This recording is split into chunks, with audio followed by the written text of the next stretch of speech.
welcome to the show. This is Good Morning Ghana live on Metro TV. It's a Thursday, the 2nd day of May 2024. By His grace, we're live and we're here. We're at another edition of the show. Our gratitude to go to the Most High God for the rare privilege of being alive and, of course, the opportunity of having another conversation around the top stories making around here in our dear Republic. I'll let you into a panel for the morning's conversation shortly. But let's take a look at the front pages of our newspapers. Daily Graphic. Political differences mustn't breed disunity. President exhorts nation. Reduce over-reliance on imports to stabilize cedi. TUC boss tells Ghanaians. NPP scales through a Jisu by-election. The Ghanaian Times. At May Day celebration in Accra, let's protect our democracy. President Kufuor tells organized labor. NPP retains a Jisu parliamentary seat. Soldiers shot dead at Kasua Millennium City over land dispute. Ghana Armed Forces condemns act. NHI releases 170.7 million cedis to service providers nationwide. Daily Guide. Domso is over. Nana. Cecilia Adapa case. AG rejects special prosecutor's money laundering allegation. Kasua soldier killer grabbed. Boatin retains a Jisu NPP seat. U.S. Army major convicted for gun smuggling. The New Crusading Guide. Remove your mask and testify or we free Nyantichi. Court orders are nas. Domso will not return, Akufo-Addo assures. NPP retains a Jisu seat. Suspected killer of military officer and non-national security staff will bring back a drone to NPP. Stephen Intim assures. Court jails man 7 years for cocoa smuggling. The Insight. Get fund school locked up in Tema over government's failure to pay 500,000 Ghana cedis owed contractor. Current crop of Ghanaian lawyers not what Nkrumah envisaged. Professor Tuguba. Pleasure Festival launched. Odaifio Walenti III calls on indigenes to promote culture and history of Mungwa, liberating the land from Africa to Palestine. The Daily Statesman. Erratic power supply fixed. Akufo-Addo declares. NPP urged to heed lessons from a Jisu by-election. Eugene commits to Utu Senya West Development. TVET to distribute 1.2 million textbooks to students. Ghana prepares to host Third Africa Media Convention. The New Finder. New labor law to be enacted by end of this year. President Akufo-Addo.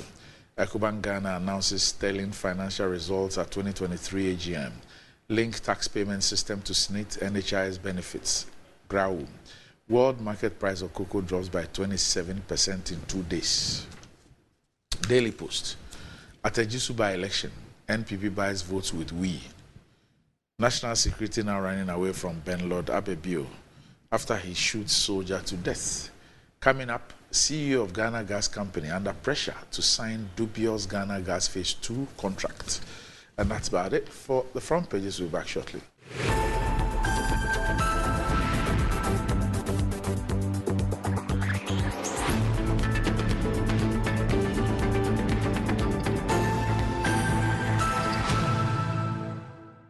Right, welcome back to the show. If you just joined us, this is Good Morning Ghana live on Metro TV. With me on the show this morning, I have the Director of Communications of the NPP, Richard Ayagba, here with me on the show. Good morning, Richard. Good morning, sir. Right, also with me on the show this morning is the National Communications Officer of the NDC, Sammy Jemfi. Sammy, good morning. Good morning, Doc. Right. Well, if you're thinking about getting a toothpaste that will be very, very suitable for the family and also of high quality and affordable, it's KL 360 toothpaste. This is approved by the Food and Drugs Authority. And KL 360 toothpaste provides you and your family with all-round dental protection throughout the day with freshness. KL 360 toothpaste is good for kids, children, and adults. Let your family be a proud family when they step out by constantly using KL 360 toothpaste. KL 360 toothpaste brightens your teeth, prevents cavity, and with its cool mint gives you fresh breath throughout the day and protects the gum from decaying. For consistency and quality, use KL 360 toothpaste. KL 360 toothpaste is another product from Samara Company Limited, producers of Sasso. It's available in all supermarkets, malls, and provision shops. Call Samara Company on 0246 864798. KL 360 toothpaste. Happy smile. And enjoying the fruits of your labor is as important as enjoying the mansions of your labor. The pains of climbing the stairs when not exercising could be challenging irrespective of your age, but worry no more.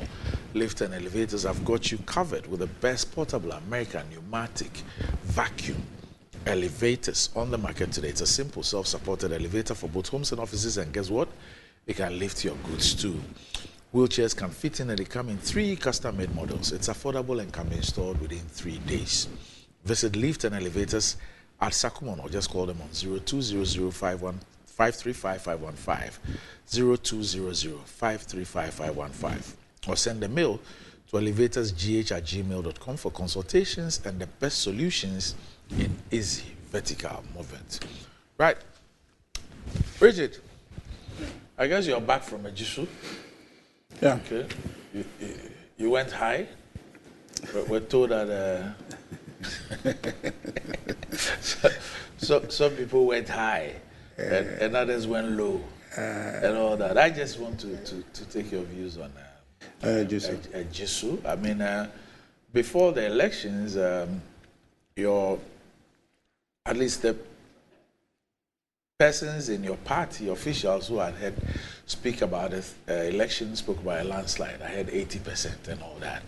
Then Global Info Analytics then gave us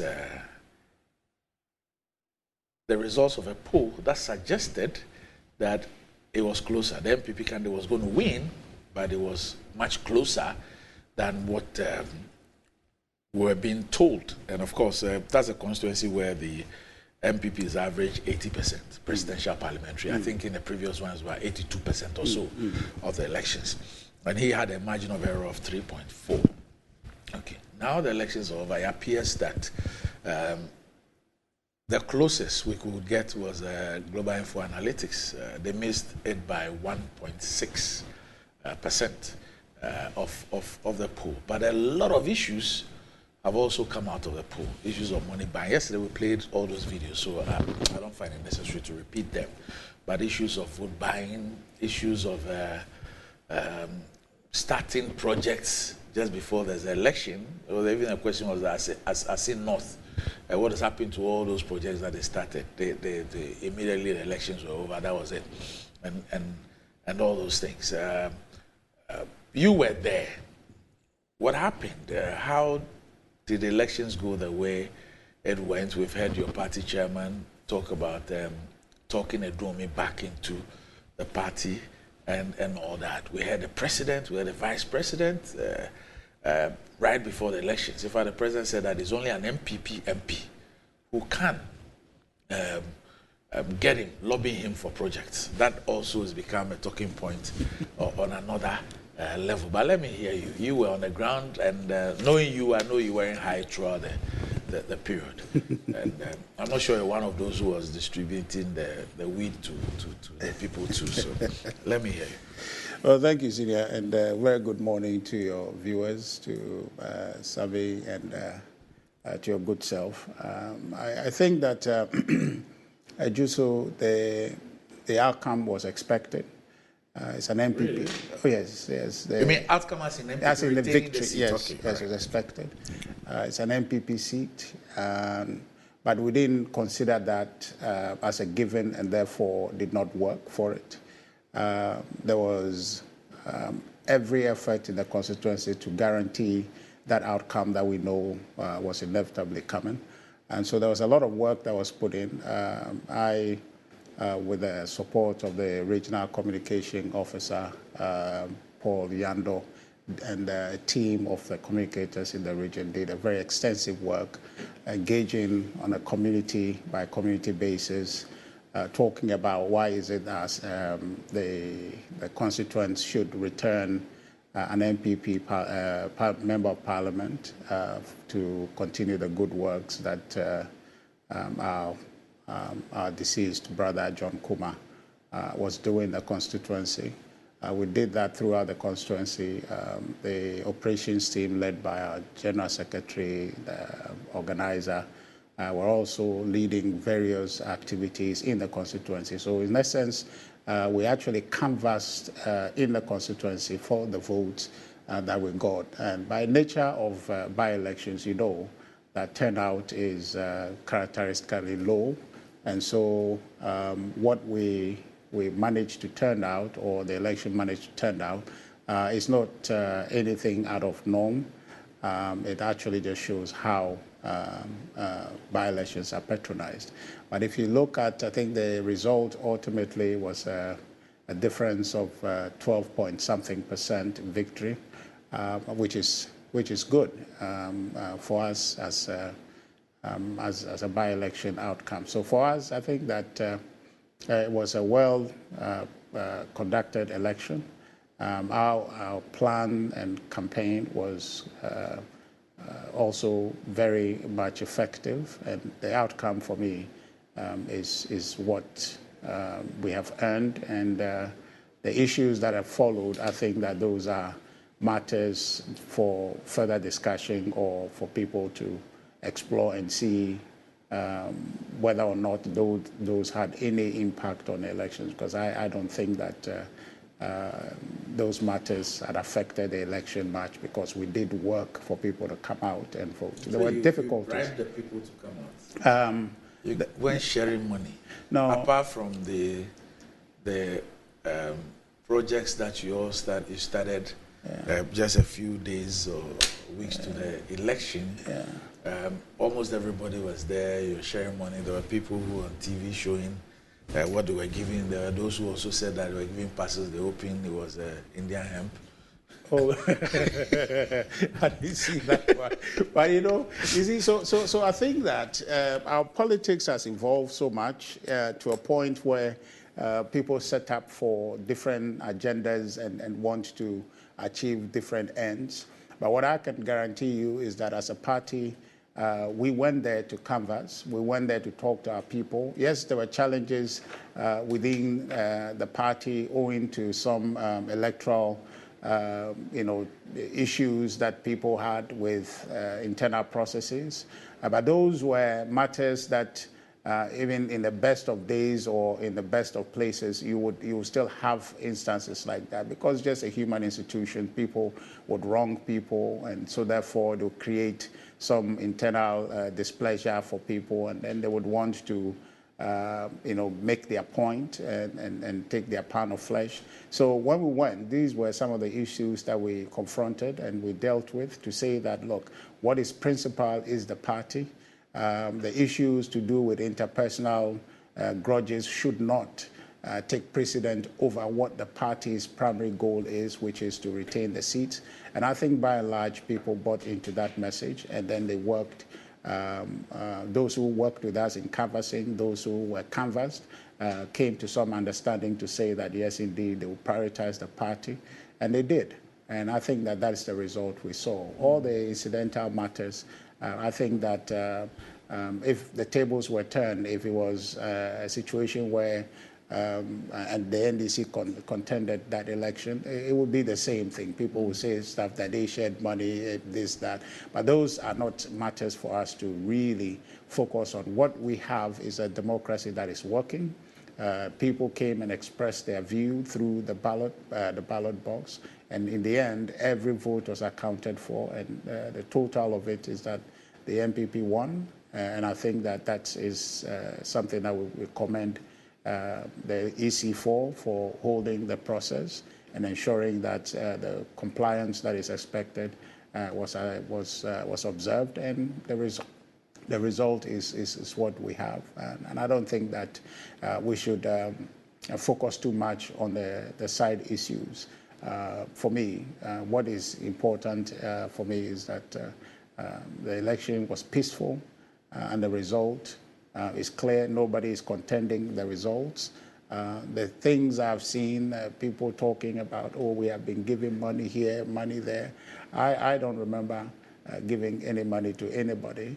And when people are generous to people, if that's what they are saying, and then they would make that a political issue, I don't know how that can be factored into a conversation. No, people are being generous. Yeah, so I'm saying that is not. I'm not sure how that can be factored into a political conversation to say that I am bribed. You know this thing even before, and those who are on camera saying I'm giving this, I'm giving that. Apart from me knowing they've been put up to doing it, if you go to a funeral, you go to places, you see that people come to you and ask, for money. People demand from politicians when they see them, and they demand from their leaders when they see them. And so is that to mean that people should say no? or people should not be generous to people. But when people are putting these things on TV or on camera as though that the people are actively canvassing them to say, oh, take money and do ABCD for me, I find that to be, getting us into a place where even the simple act of being generous to another will become prohibited, because all sorts of meanings can be read into it, and then become an issue of people saying that you are bribing somebody. I don't think that that should be encouraged. When people are generous to people, it should just be that and not be misconstrued as people trying to compromise people. And I think that's really what, if indeed people were giving any money, it was in the spirit of just being generous to them. And I don't think that there is any problem with that. Really, I don't think so. But the point must be made. I don't know if you discuss our brother Dr. Kingsley's issue separately, but no, you can add it. But I'm just saying that, even included in this whole conversation, and I've seen some videos here when I came about people saying that they've given us 50 cedis, 100 cedis, and all of that. That is not a design by the party to give any money to people to bring them or to buy them to come and vote for us.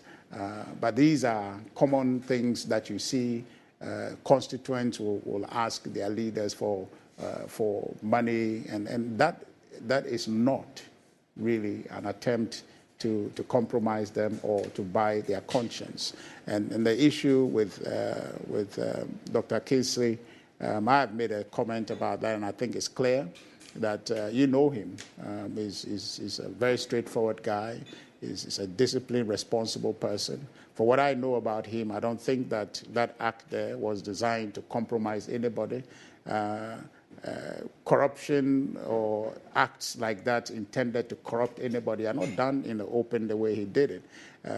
He was just touched. I don't know what conversation ensued, but gave them some gift from what we hear from the EC's report, that it was intended for them to eat with or to have lunch with. And so no malice was intended there.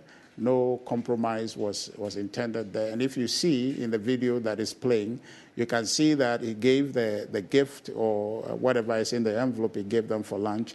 He didn't issue any instruction to say that, take this and do ABC. He just dropped it. And if it was intended for any act unacceptable in the electoral process, I don't think that he would have just given it and the people will understood that, okay, we're supposed to do ABCD. So he didn't issue any instruction following that. He just gave, and in a manner he told the EC that it was for them to have lunch. He was touched to be generous, and I think he did. It wasn't anything. Yeah.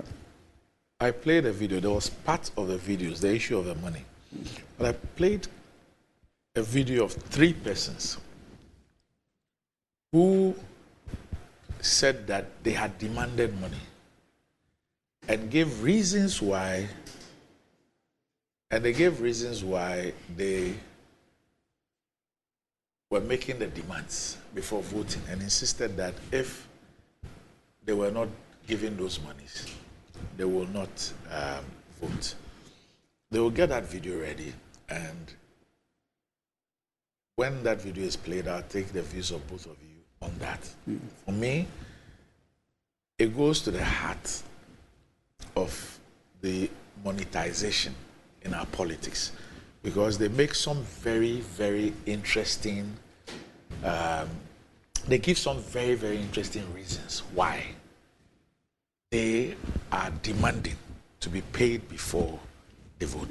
Yes. Yeah. I think we can do that. But just to conclude on Dr. Nyako's point, is to say that, yes, clearly he just gave a gift, he was touched, whatever. But the other thing, too, that I think is noteworthy is that there were the agents of the contestants were there, including the MPP's own agent. And I haven't seen or heard any of them comment to say that he gave the money and made this request of the people to try and undertake a certain project for him, for which reason he gave them the money. if he had said anything to their hearing, they would have reported that, which then validates the point that his act was not intended to elicit any outcome for him or his candidate. His act has caused those two people their jobs. Yes, certainly, that's unfortunate. But then, that, again, that is not the intention. It was just being nice, and perhaps in the space, the look and feel of it, aligns with the narrative people want to put on it to say that, he's designing to compromise the process. But that is not what he intended to do. And I think that we should appreciate his personality and what his record has been, and understand that what he was doing was just an act of generosity and not anything intended to compromise the process. Okay. So, I mean, you didn't contest in an election, so should I skip? Look, they were there. This was a national election. Okay. Grave importance for our democracy. But you didn't participate. Even though we didn't participate, as stakeholders in this democratic experiment, we took keen interest in the election. Right. And so I have a lot to say about this. You see, Doc, the verdict of the people of Edgeso, as expressed in the just ended by-election, is the clearest indication that the new patriotic party is on its way out of office. It is a vote of no confidence in the leadership of Akufo-Addo, Bawumia, and the NPP. And it shows clearly that these guys are goners. They are beyond redemption. Nothing can be done to save the NPP. It is very clear when you look at the results that they are already out of office. That is not to say that we are going to be complacent, but it is very refreshing to know that our efforts are yielding results. If you are a young person, you are a businessman, you are looking for a political party to support in the upcoming 2024 election, look no further. The NDC is your surest bet, because the new patriotic party has betrayed the trust of the people of Ghana. They have flattered to deceive on all their major promises. And as a result, Ghanaians, including their own stronghold voters, have lost confidence in them. And the signs are very clear on the wall. Look, I say this for 3 reasons. Number 1, you see, Edgeso is not just a stronghold of the NPP. Edgeso is one of the Akan Ashanti-dominated constituencies in the Ashanti region. Yes, the entire Ashanti region is a stronghold of the NPP, rightly so. However, Edgeso is one of the strongest constituency in that stronghold for the NPP. And it is the reason why the NPP has always won Edgeso with a landslide margin. As you rightly pointed out, in the 2020 elections, the NPP won that constituency by over 82% of the valid votes. 82% of the valid votes. Now, less than 4 years down the line, we go for a by-election. And you see, a by-election is not like a national election. Doc, a by-election is just an election for one constituency. Yet, it is national. National in what sense? National in the sense that the entire apparatus of the political party, in this case the NPP, and the government of the day are deployed just for that election in one constituency. So the attention on the constituency is higher than the attention that that constituency would have received in a general election. Because in a general election, you're talking about 275 constituencies receiving attention from the party apparatus, government, and so on. Here, one constituency receiving all the attention from the president, from the vice president and flag bearer of the NPP, Alhaji Bawumia, from the leadership of the New Patriotic Party, their party structures, and so on. They go into an election with a lightweight, an independent candidate who doesn't even have any structures on the ground. An independent candidate. Who's been MP for I'm coming. two terms or so. I'm coming. He has obviously his strengths, but a lot of weaknesses in the sense that as an independent candidate, he doesn't have the logistics, the resources, the systems and structures that can match even 1% of what an established political party like the New Patriotic Party has. All he had was his name and track record. All he has was integrity and reputation. Doc, you understand me? Yeah. That is all he had as a strength. He didn't have the resources, whether financial, logistics. He didn't have it in terms of people. He didn't have. And yet this person goes into an election with the MPP. In a constituency, the MPP won by over 82% in 2020. And the MPP manages to get a paltry 55%. Come on, this is a shame. This is a disaster for the New Patriotic Party. A pleasant one for the people of Ghana. Because it shows clearly that all Ghanaians, even including the die-hard supporters of the MPP, have seen through the shenanigans of the MPP, the deception of the MPP, their nepotism, the corruption, the waste, the destruction of Ghana's economy. They are tired of the misgovernance. They are yearning for a change. And they are voting against their own political party. 82% and over in 2020 to now what? A paltry 55%. I saw Richard strenuously trying to justify this. You know, my heart missed a bit. When he said, I saw Richard. Not there. No, I just heard him in the studio. I thought you were going to say trying that to justify this monumental embarrassment. What did he have to say? He says, in by-elections, turnouts are always low. Richard, that is not true. In fact, in some by-elections, turnouts are always high. Doc, you know I was very instrumental in that set of elections. You know the turnout for that set of election. What was it? 74.23%. Yeah. 74. Even in general elections, there are regions and constituencies that are not able to, achieve turnouts of above 70%. In a sense, a swing constituency, not a stronghold of the ruling party, a swing constituency, turnout was 74.3%. The turnout in the just ended Edgeso by-election was 49.1%. What does that tell you? It tells you that even members of the New Patriotic Party in their own strongholds have given up on them. They are no longer interested. Because the Global Info Analytics poll, said that 70% of the respondents were disappointed with the Akufo-Addo administration. So there's a correlation between that and the level of apathy. People are no longer interested. The NDC didn't participate. But even if we participated, how many votes? In 2020, if you're using what we got, 14,000, when the NPP had over 68,000. You understand? But the point here is that this is their stronghold. And they were on the ground. Richard Ahiagba was there with his troops. And they were led by Alhaji Bawumia. President Akufo-Addo was there for about a month. Yes, they were there. They were sleeping in people's house, going on house-to-house campaign, begging them, come out and vote. And all that. And doing other things that I'll be talking about. Great. And in spite of all that, turnout 49.1%. This is yet again evidence that these guys are goners. Nobody should waste their time on the NPP. When I see businessmen still supporting them, I weep for them. They are gone. Their cup is full.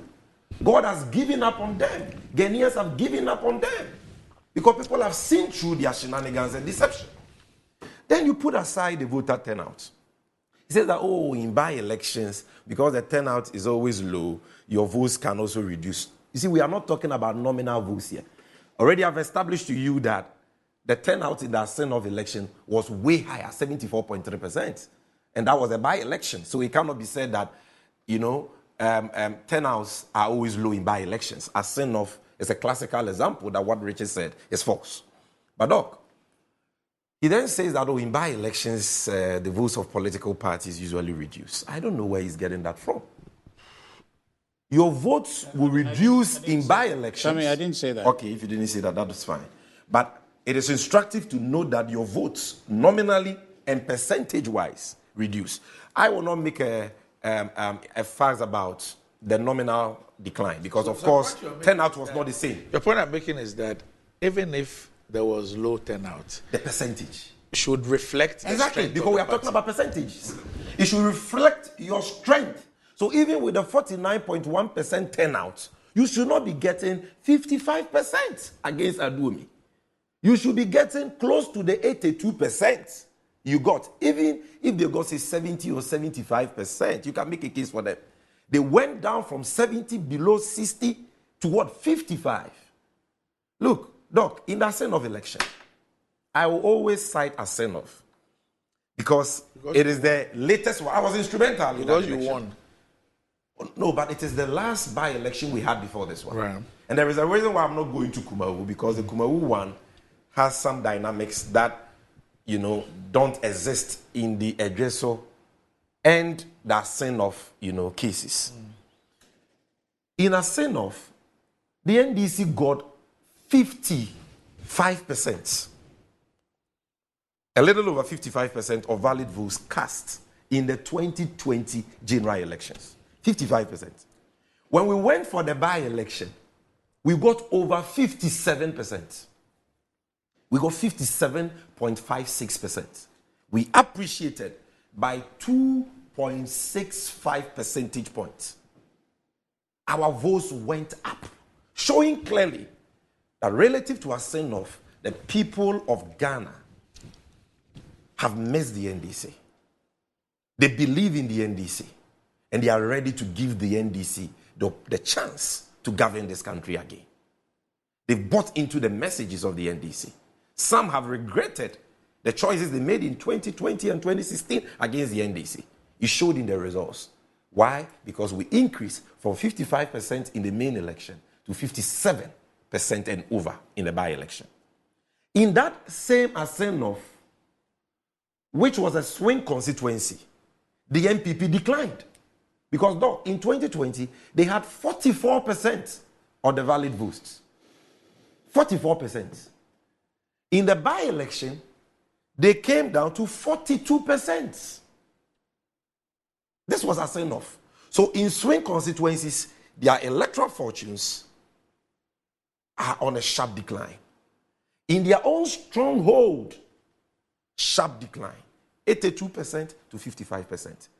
If I was an MPP member, I'm not sure I would be seated here having this discussion. You guys need to be preparing your handing over notes because clearly you're on your way out. But Doc, what even makes these statistics profound and worthy of consideration are the kind of things, the machinations that the MPP deployed in the Edreso election, which yielded this paltry 55% of valid vote cast we are talking about here. Look, this is an election, as I've already indicated, where one individual was contesting against the might of the ruling New Patriotic Party and the entire government apparatus. This gentleman, who has served the MPP in parliament and in various capacities, but who today is being demonized, talking about Duomi. He was branded by the MPP, led by Richard Ahiagba, under the direction of his boss, Alhaji Bawumia, to be an appendage and a stooge of the NDC. You realize that not too long ago, Richard in this studio, on this seat, said that we, the NDC, were in Edreso. You know what he was insinuating? What he was insinuating was that we were supporting Aduomi in the background. Yes. That was their main campaign. So they went to house, telling the people of Edreso, because they know that traditionally NDC is haram in Edreso. If the MPP can get 82, 83% in an election, it should tell you that our strength in Edreso traditionally has been weak. In a video played yesterday, the vice president said that. Yeah, exactly. Yeah, and you see, so their strategy is that once we brand Aduomi as NDC, the people of Ejoso hate the NDC to the extent that they will reject Aduomi. So Bawumia himself, when Bawumia saw that Richard was not doing a good job, he himself went and joined the campaign and said, a vote for Aduomi is a vote for the NDC. The people of Ejoso heard them. And in spite of that, 43%, more than 43% of the people who voted said, even if Aduomi is being financed or sponsored by the MDC, what does this tell you? Doc, number 2, this is an election where, Master, I saw money at Asenov. I saw money in trucks. Truckload of money. 200 Ghana cedis notes. Oh, you're fresh. You're exaggerating. Doc, what are you talking about? I was in Asenov for 7 weeks before the election. I never left Asenov. I was in the thick of affairs. You know, I was responsible for managing the campaign. There is nothing that went on in that election that I was not aware. We were there. We saw truckload of money. They were distributing money like there was no tomorrow. Cutlasses, weebicides. Doc, but the reports we heard from Ejoso, some of which we have seen on video, beats by far what happened at Asenov. Come on. Money be what? Now you're exaggerating. What is money? Wana money or taxpayers' money.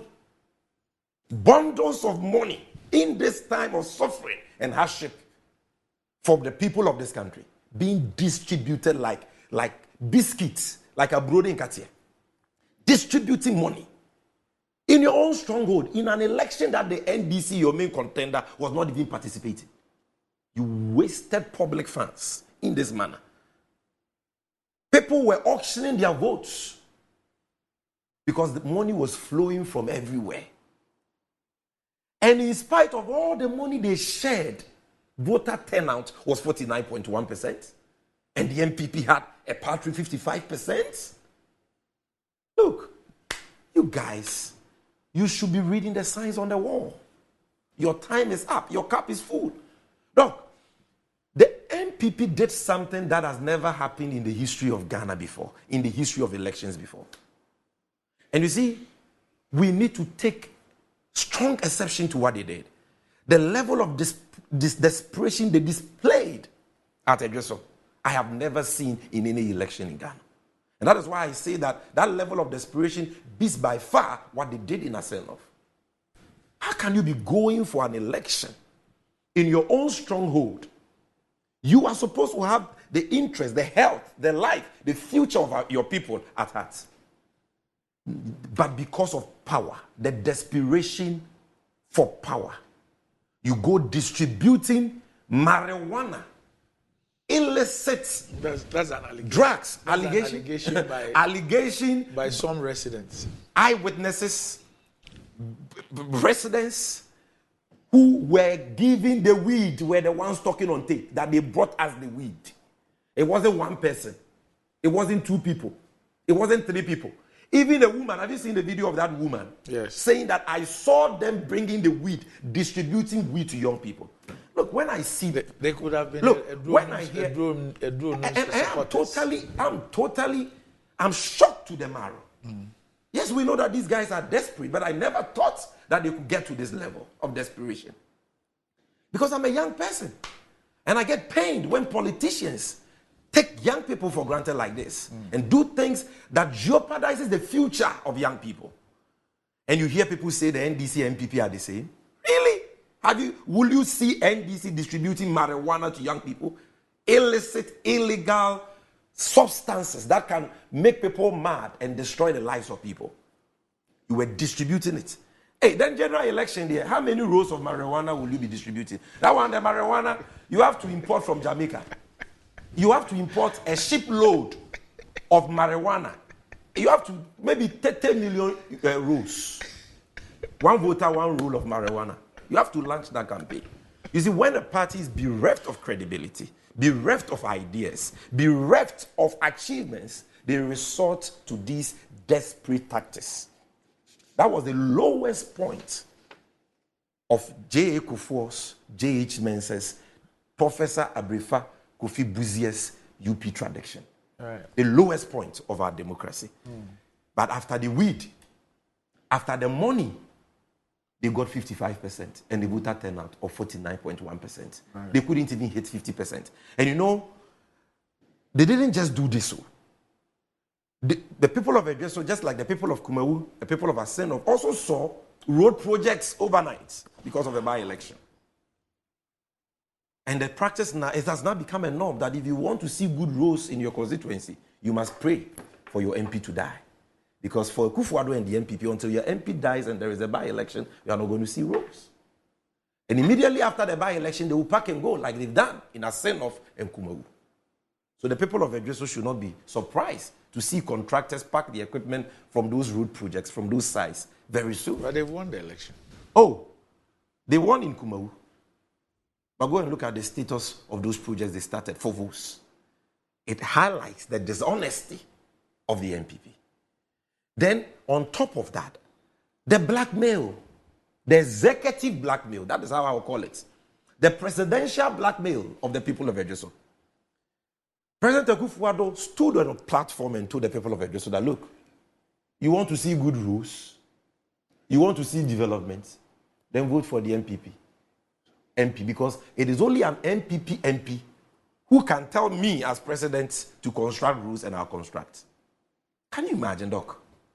In a multi-party democracy, where we have parliaments made up of different political parties, and these parliamentarians are representing people, NDC, NPP, CPP, and even those who are not politically conscious or politically aligned. You are telling Ghanaian citizens that if an NDC MP or an independent MP comes to you for development, you would deny that MP because it doesn't belong to your party. And yet you expect respect from all Ghanaians and not just your party people? What does the president take us for? Has President Kufuor read the oath of office he sworn to become president? Does he understand the phrase in that oath which says that he will be fair to all manner of persons? Does he understand the gravamen of the oath he has sworn to uphold the Constitution, Article 17 of which preaches against discrimination? And you tell people that, look, no NDC MP or independent MP can come to me for any developmental project. This man is the worst president we have had, the biggest mistake we have had. As far as the presidency is concerned, right. He has no business even getting close. He's an embarrassment of a president. Okay. A monumental embarrassment of a president. Okay? And then, in spite of all that, they also try to compromise the EC. You saw our own friend, somebody we all respect and admire, Dr. Kingsley Nyako. But this is just one police station. If you are in bad company. Well, one police station giving something for lunch. The only reason why we saw it was because a journalist was interviewing somebody at that police station. And that is why that camera captured it. But he had gone round to all the police stations. And the money was in his car. We don't have when he gets, evidence. I have. No, you don't. He said we're there. You said we don't have. Yeah, you don't. Eyewitness accounts. No, the money is in his back. No, he gets there. The money was distributed, wasn't his money. Until you give me that piece of evidence, I will not allow. But this one, the lawyers call it res ipsa loquitur. The matter speaks for itself. If you have seen somebody, the money was dropping. Was it a leaflet or a bundle? I don't know. And Richie says it was a bundle. No, white envelope. Too small to be white envelope, one leaflet with me and my envelope. Too small. No, it was small. Small. I know that. I know Kingsley Nyako is your bosom. No. So I will understand. This one is affirmative action for a friend. I will understand. I'll grant you that. But the point here, the envelope was even. Doc, I'm not saying what business did he have to be entering? You know that I have been polling agent before. Sammy, don't get me wrong. Where he even entered. A normal person cannot enter that inner perimeter. Sammy, what was he doing I'm not there? saying that the action was right. Yes. But I'm saying that, one, you're exaggerating. Two, you are stretching the thing to I'm cover. exaggerating? Yes. So if Kingsley Nyako could, at one polling station, enter the inner perimeter to engage an electoral officer, we didn't hear because the camera didn't pick what he was telling that electoral officer. Yes. What they should do, the machinations, and we didn't hear the content of the conversation. But they didn't even speak for 10 seconds. No, no. We are baby so you can't 10 seconds. Oh! We are TB Goom, so you can't 10 seconds. Someone for her. Then, if he is capable of that, is he not capable of going to the next polling station? So that there is legitimate basis to infer that was not the only police station he did that. There is legitimate basis. And I've spoken to people on the ground. He told all the police station, and he had guys in his vehicle who were holding the money. And this is money from Accra. Sorry. So, Doc, you're saying that in the face of this overwhelming evidence, no, I'm saying that we should defend your friend. No. Okay. So let's talk about just that instance. Yes. Was it lawful or unlawful? Oh, it wasn't right. It wasn't appropriate. He didn't have any business even entering that inner perimeter. It wasn't appropriate. There's no doubt. Then you go and give the person, but even the EC concedes that it was wrong. Yeah. That is why they immediately responded. Yeah. Why do you think Richard is distancing himself like Judas Iscariot? Meanwhile, they took the decision together. And Kingsley Nyako was the arrowhead for that agenda. Today, you are distancing yourself from your own brother that you knew nothing about it. Is Kingsley Nyako Father Christmas? If the money was not coming from Bawumi, or no, you're the deputy minister, what does that man have? Kingsley Nyako, what money does he have? From his days at if I was a Damkwa Institute, he and Richard, what do they have? They are all bleeding. Oh, they are in opposition in government. He was just considered for a position. This is not somebody who has a lot of money to go about distributing envelopes of money. Serious conspiracy theory. No, this is not conspiracy theory. The cancers are some way in your dance here. They try to send me be funny at your dance here. As some way in your dance here, they try to send me be funny at your dance here. Look at Kingsley Nyako. What money? We all meet him here. You ask the security man. Yeah, but at least to give. How many times does he give you envelopes when he comes here? At least to give. At least Richard, at least to give 200 Ghana. And 200 Ghana will be put in an envelope, and the envelope size will be like this. Yeah, one CD news. So please, look, there are serious issues to talk about here. But look, this is a clearest indication that the MPP is on its way out. Right. And I am happy about that, but I'm not going to be complacent about that. Yes. It only shows us that we need to push harder, and victory will be ours. And John Dramani Mahama will get the opportunity to govern this country again, to introduce his revolutionary 24-hour economy policy and launch the National Women's Development Bank, which will change this country, which will improve the livelihoods of women, create job opportunities for the teeming unemployed youth of this country, and create prosperity for all and others select you. Thank you. We'll take a break. Oh, Richard, I see that you. Richard, there are many other topics. You've had your time, I've had my time. Let's move on. There are many other topics. You've betrayed Richard Kingsley Nyako. We'll take a break. When we return, we'll spend 10 minutes to wrap up on this, and then we'll move on to another issue. Yes, 5-5. We're back shortly.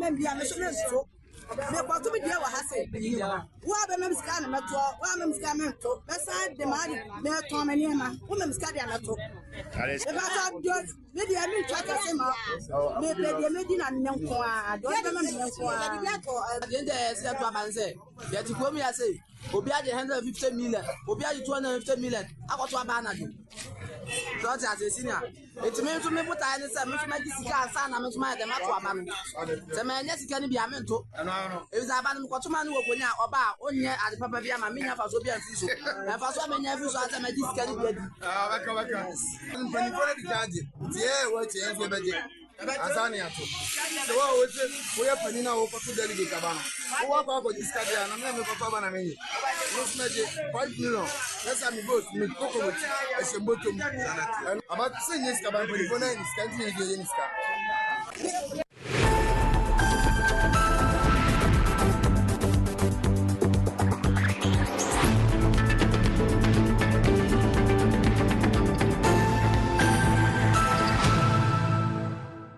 Right, welcome back to the show. If you just joined us, this is Good Morning Ghana Live on Metro TV. Still with me, I have Richard Ahiagba and Sammy Jemfi. But what does wealth mean to you? Do you want to live like a tycoon? Remember, as God and Mullah got the power. Ghana's newest lottery game draws live on Adom TV at 9 a.m., 12 noon, and 6 p.m. daily. Now pick up your phones, tablets, and computers and download the Game Park Games app on Play Store. You can also play on the website at www.gameparkgames.com or by dialing *946# on all networks. Just choose 4 numbers from 0 to 9. It's easy to play and easy to win. Charlie, we could play this game and make some moolah. Nobody beats out in Ghana. Game pack games, more moolah, more power. This game is regulated by a National Lottery Authority and is not for persons under 18. Play responsibly. Ayesoku, that could somewhat be big, but Betway's cash out be bigger. Betway is giving you more control over every thrilling bet you place. Enjoy the biggest and most reliable cash out in Ghana on Betway without any hassle. Sign up today at betway.com.gh. Terms and conditions apply. This is not for persons under 18 and is regulated by the Gaming Commission of Ghana. Betway, get way more. And Blue Jeans energy drink has been on the Ghanaian market for over 20 years. We already know what it does for the body. It contains vitamins and nutrients like vitamin B2, B3, B6, B12, as well as taurine and guarana, which are known to boost your strength and energy as well as promote high performance and endurance. Blue Jeans energy drink has been tested and tried. It's indeed the best. Blue Jeans energy drink is for bold and active men and women, so go and grab a cold can and power your day. It's in shops nationwide. For bulk purchases, contact Budget Cash and Carry Limited on 0208 128 190 055 001 0000. Right, so gentlemen, let's spend 5 minutes each, wrap up on this and then move on. You know, I listened to Sami, and I think the only point he made in the interest of his party is to suggest that the results give them some opening to think that maybe we are unpopular in our stronghold, and so therefore they can leverage that. But the rest of the things he said were just utter exaggeration and things that he said mostly because either they themselves have set up those propaganda instruments to bring those information out so he can communicate them. You know, the point I made about by-election being characteristically low in turnout, that's a fact. If you pick one by-election to illustrate that, you might be making a mistake. But by-elections, turnout is generally low, and so that's a given. And in fact, even turnout is not a function of the party's doing, right? No political party can influence turnout. It's just people's decision to vote or not to vote. Even in national elections where publicity and promotion of the election is widespread and there's a fever that catches the entire nation for people to come out and vote, even that turnout sometimes is not 100%.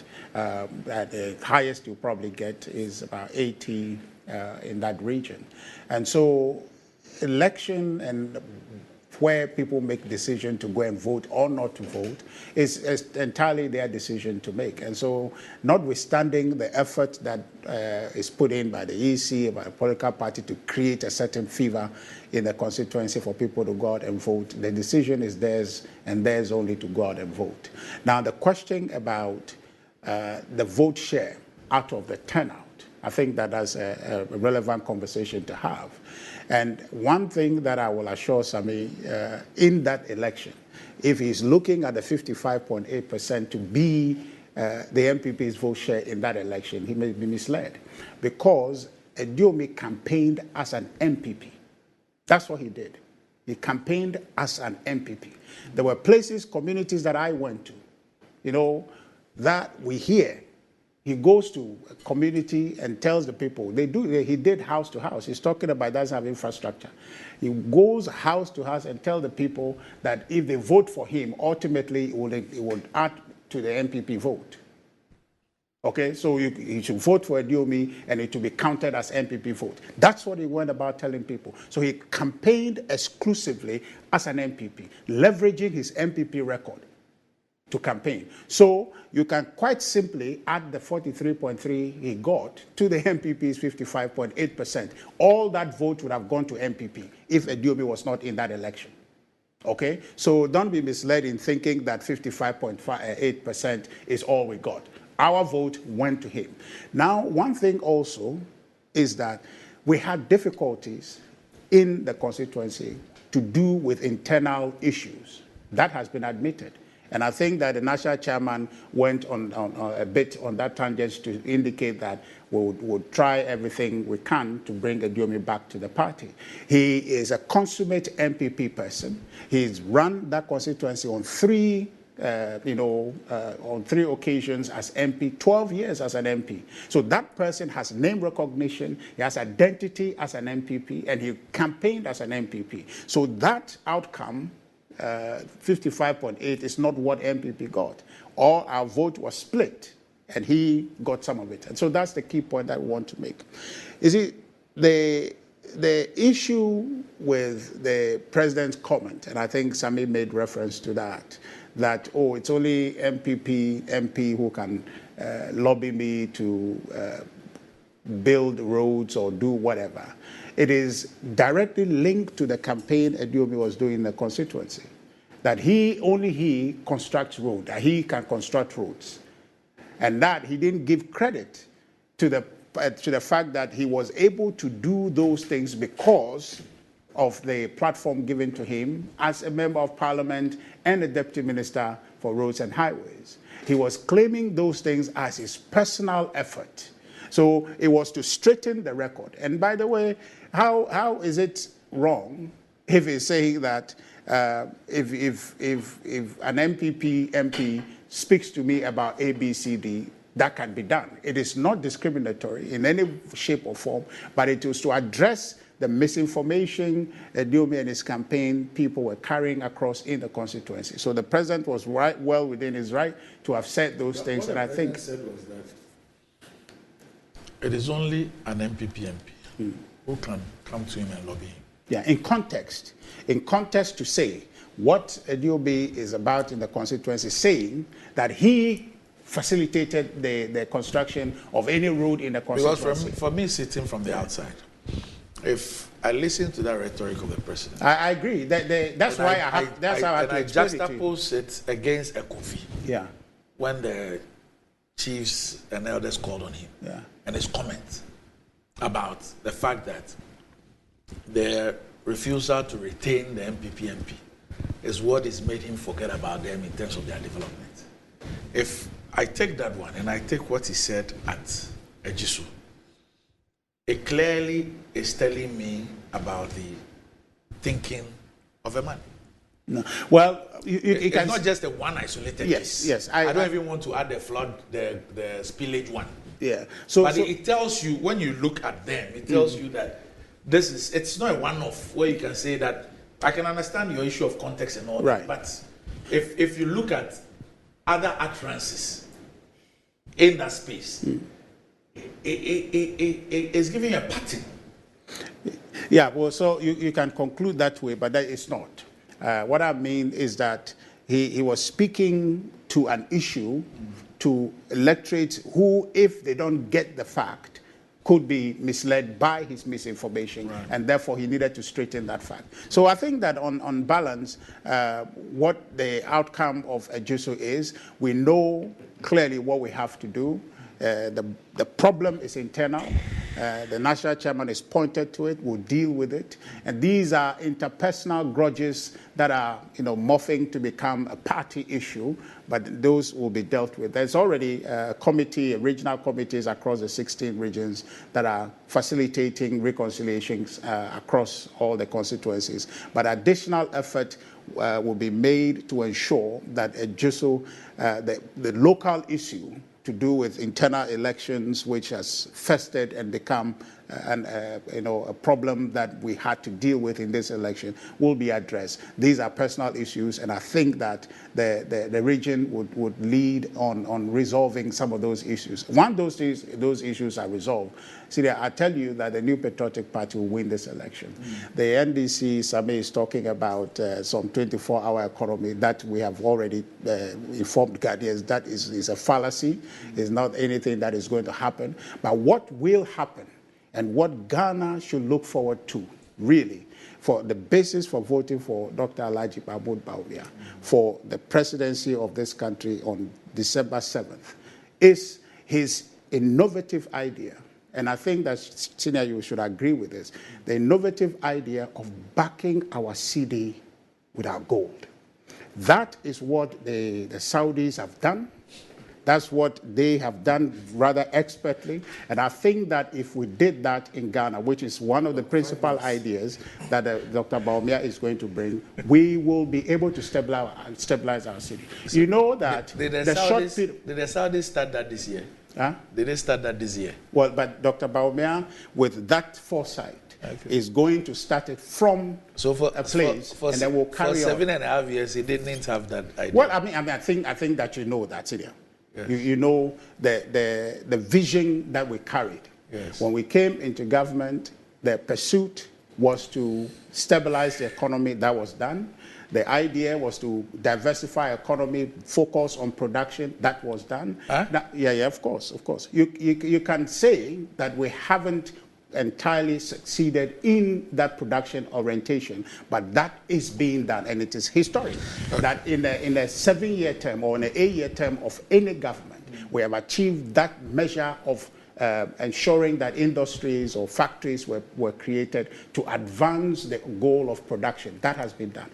In the short period of this gold for oil enterprise and the Bank of Ghana gold purchase program, we've been able to support the payment of this country to the tune of 2.79 billion within that space of time. So for the payment of what? The external payment of the country. So we kind of generated dollars in that volume with our gold exchange. So you see that. Confused. Well, so the gold for oil.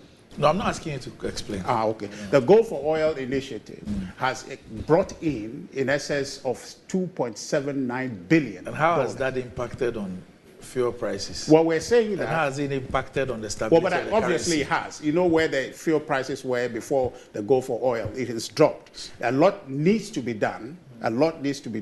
But I'm just using that to indicate for you a full-on implementation of that policy would yield much more benefit. Right. Imagine just that short window and what we've been able to realize if you vote for Dr. Mahmoud Baumia and he implement that policy, saying that we're backing our city with our gold, buying gold in cities and obtaining dollars for it, it would help incredibly to stabilize our city and strengthen our external position. I think that's why we should, in this election, I'm sure vote for Dr. Mahmoud Baumia. This is contained in his lecture on how to stabilize the city, the one he gave us and asked us to download. Those two examples are in there, right? The February 7th election. Okay, let me bring something. Is one of his visions that he's going to implement, and I think that that is one thing Ghana has not seen, and he will implement that for the benefit of our country and for our city. Americana. Thank you. Sorry. Well, Doc, the Akans have an adage that says that. Did you visit your grandmother this weekend? So mami ewu na wose wada iminu bejo. To wait, if your mother is dead and you lie about that, saying that she's just asleep. Yes. Evening time will come. Yes. When it is time for supper, yes. See your smoothness level. Oh, okay. So I'm not going to debate Richard on a Jeso by-election, the results, the data, and what it signifies.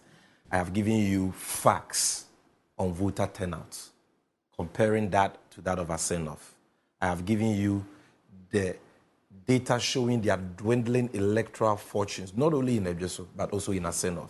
I don't know whether the Asenov 1-2 was due to internal issues. You understand? The decline by 2.6% in their votes relative to 2020, as compared to the by-election, was also due to internal issues. So he can continue to make excuses for this embarrassment, this vote of no confidence, which has been expressed in Akufo-Addo, Bawumia, and the New Patriotic Party by the good people of Ejeso, their own stronghold. He can. But evening time will come. And that evening time is coming very soon. It is a day of reckoning, a day of accountability, 7 December 2024. And they shall see their smoothness level. I would have ended it here, but you know, Richard, he is known for making statements that he himself knows to be false. Like what? Like the statement that the 24-hour economy is not possible. Did you expect him to say it's possible? Oh, yes. Why? Is he any different from Dr. Okuboy? Dr. Bernard Okuboy is a medical doctor. A medical doctor. He even has masters in public health. And as we speak, he's a minister for health, designate, even though I've seen evidence of him acting illegally. And he should take the caution that has been given by the minority caucus. Okay? So he's not a small boy in the MPP. Dr. Okuboy sat here and said that he is not the type who will say that the 24-hour economy is not possible, and that 24-hour economy is possible. Anybody watching me can Google it. This is Dr. Okuboy. No, that's his opinion. No, but the person who is expressing this opinion matters. He is not an NDC person. No. MPP member former member of parliament, now minister designate for health, formerly the head of health insurance at the time he was making that statement. He's a member of Richard Ahiagba's communications team. When they go for meeting and Richard Ahiagba tells them that when you go on air and Sami Jenfi and Ku are talking about 24-hour economy, tell Ghanaians that it is not possible. Dr. Okuboy said, no, Richard, this one there, in fact. So Okuboy came and sat here and said it is very possible. The member of parliament for Enyansu Tum, your good friend, the doctor, the one who has been, you know, MPP people, they don't like truthful people. Because of the honesty of that man, they voted against him. Poor man, Dr. Kingsley something.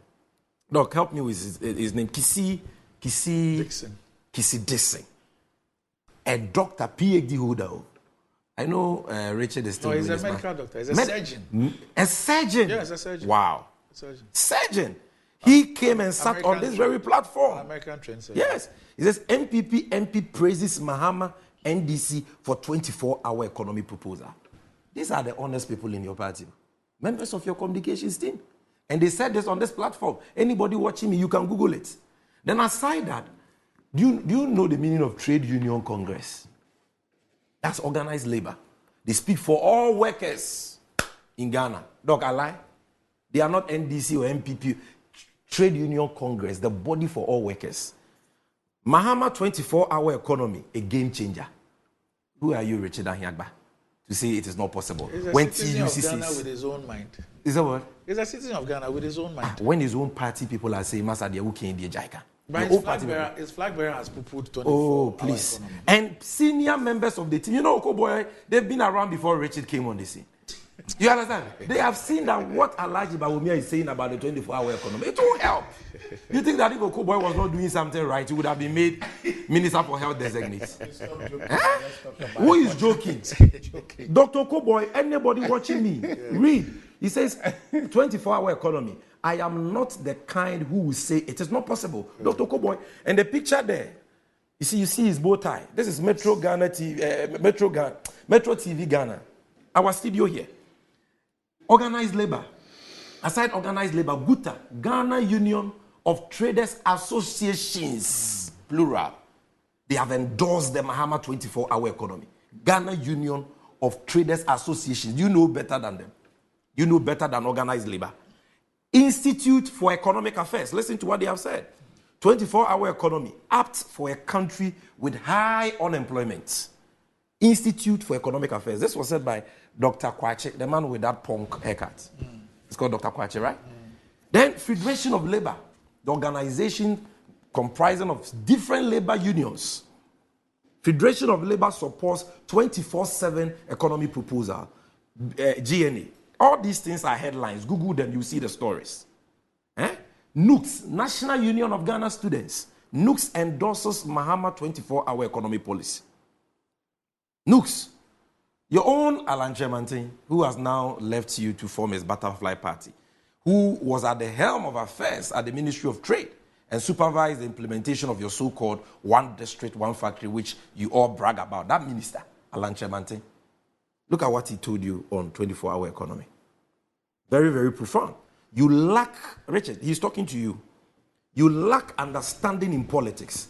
Alan Jabs Bawumia, critics of Mahama's 24-hour economy. You are part of this. Okay. You understand? Okay. As for his claim that Bawumia is coming to stabilize, to support our city with gold and all that, I think that, Richard, you yourself, you don't even believe this comical assertion.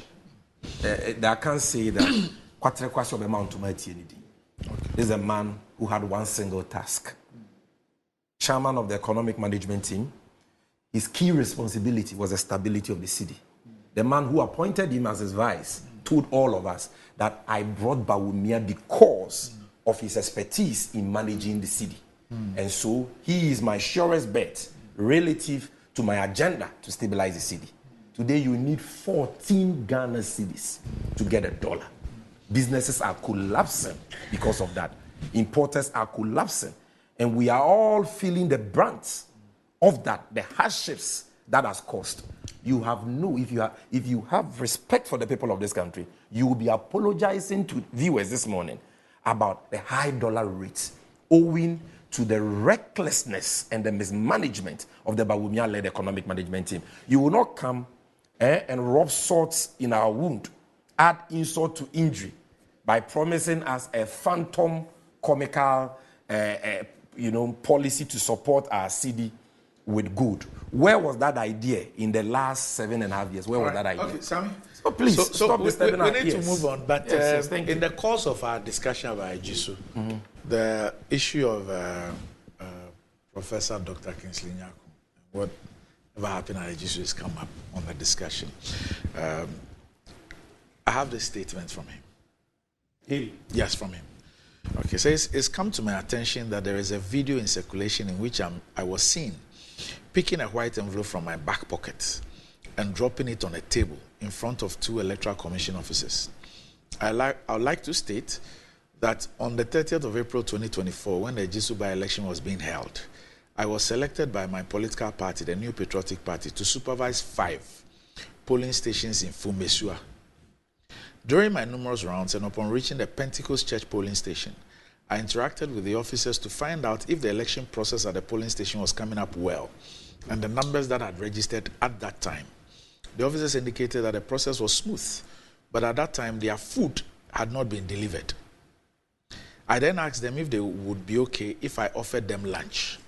They accepted it, and I put an envelope on the table in the full glare of all. I then left, granted an interview with Adom TV, and continued to the other polling stations. I must state unequivocally and in all honesty. Go back. He said he went and asked them if they would want something for lunch. Okay, so at the time their lunch so it says, was not delivered. during my numerous rounds and upon reaching the Pentecost Church polling station, I interacted with the officers to find out if the election process at the polling station was coming up well and the numbers that had registered at that time. The officers indicated that the process was smooth. That have voted. But at that time, their food had not been delivered. So he's a caterer. I then asked them if they would be okay if I offered them lunch. They accepted it, and I put an envelope on the table in the full glare of all. I then left, granted an interview at Dome TV, and continued to the other polling stations. I must state unequivocally and in all honesty that the gesture shown by me to the electoral officers was with good intent and not to bribe nor influence them to act contrary to their conscience, conviction, and character. The Electoral Commission over the years has built an image of credibility, integrity, honesty, and discipline, and I will not do anything untoward to erode such virtues.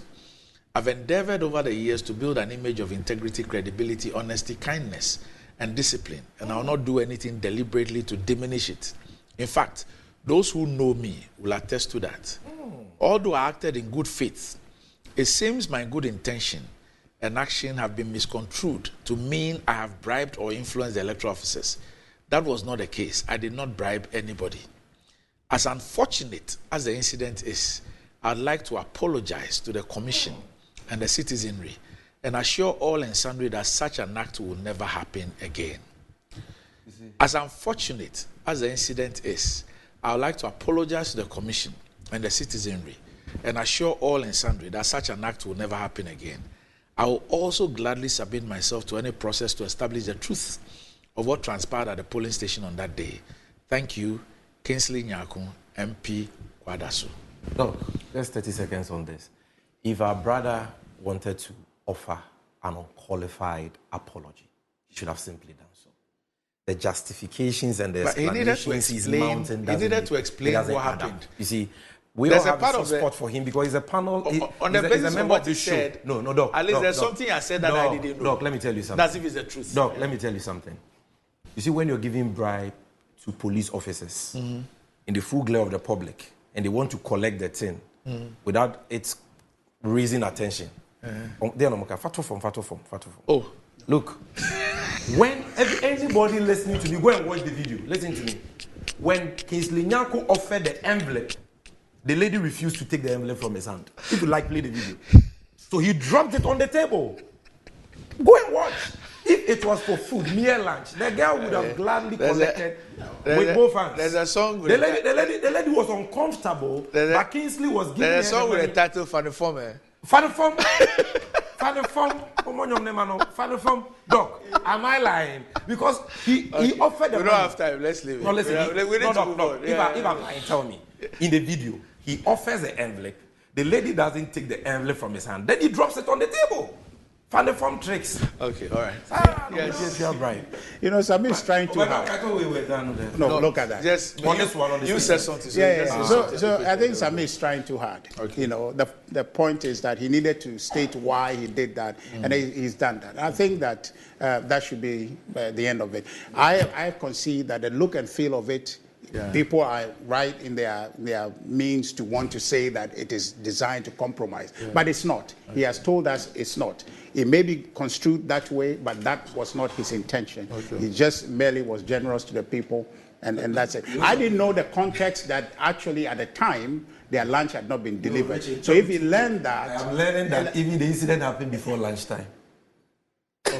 Yeah, because when he was saying that their lunch was not delivered at the time. Like lunch and delay was morning time. Okay, so that's why I said our brother should just apologize. So what I'm saying it was brunch. It was brunch. Not lunch. Whichever way. But he said the money was for lunch. No, brunch. So whichever way you look at it, lunch happens at a certain time. But before the lunch happens, you prepare for the lunch. So it's not the lunch time that you go and cook the lunch. Right. So the point is that. He's given his explanation, and I think he's done well. It's courageous of him. And what I think shines through is that his character. Yeah, let's give him the benefit of the doubt. All right. So the Fourth Estate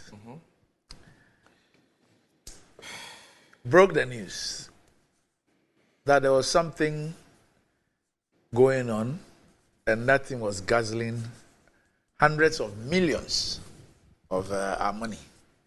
In fact, that it was a cooked scheme, a scheme that had been created, create, loot, and share. And this has to do with GRASML. And they came up with a documentary. Well, subsequent to that, we saw SML's statements and all that. The president referred the matter to KPMG to perform an audit.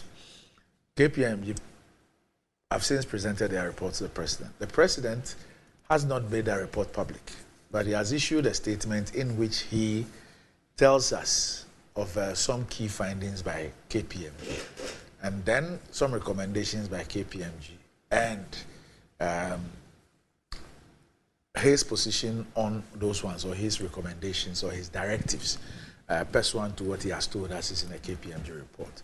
Well, some civil society organizations have filed a right to information request for the full KPMG report.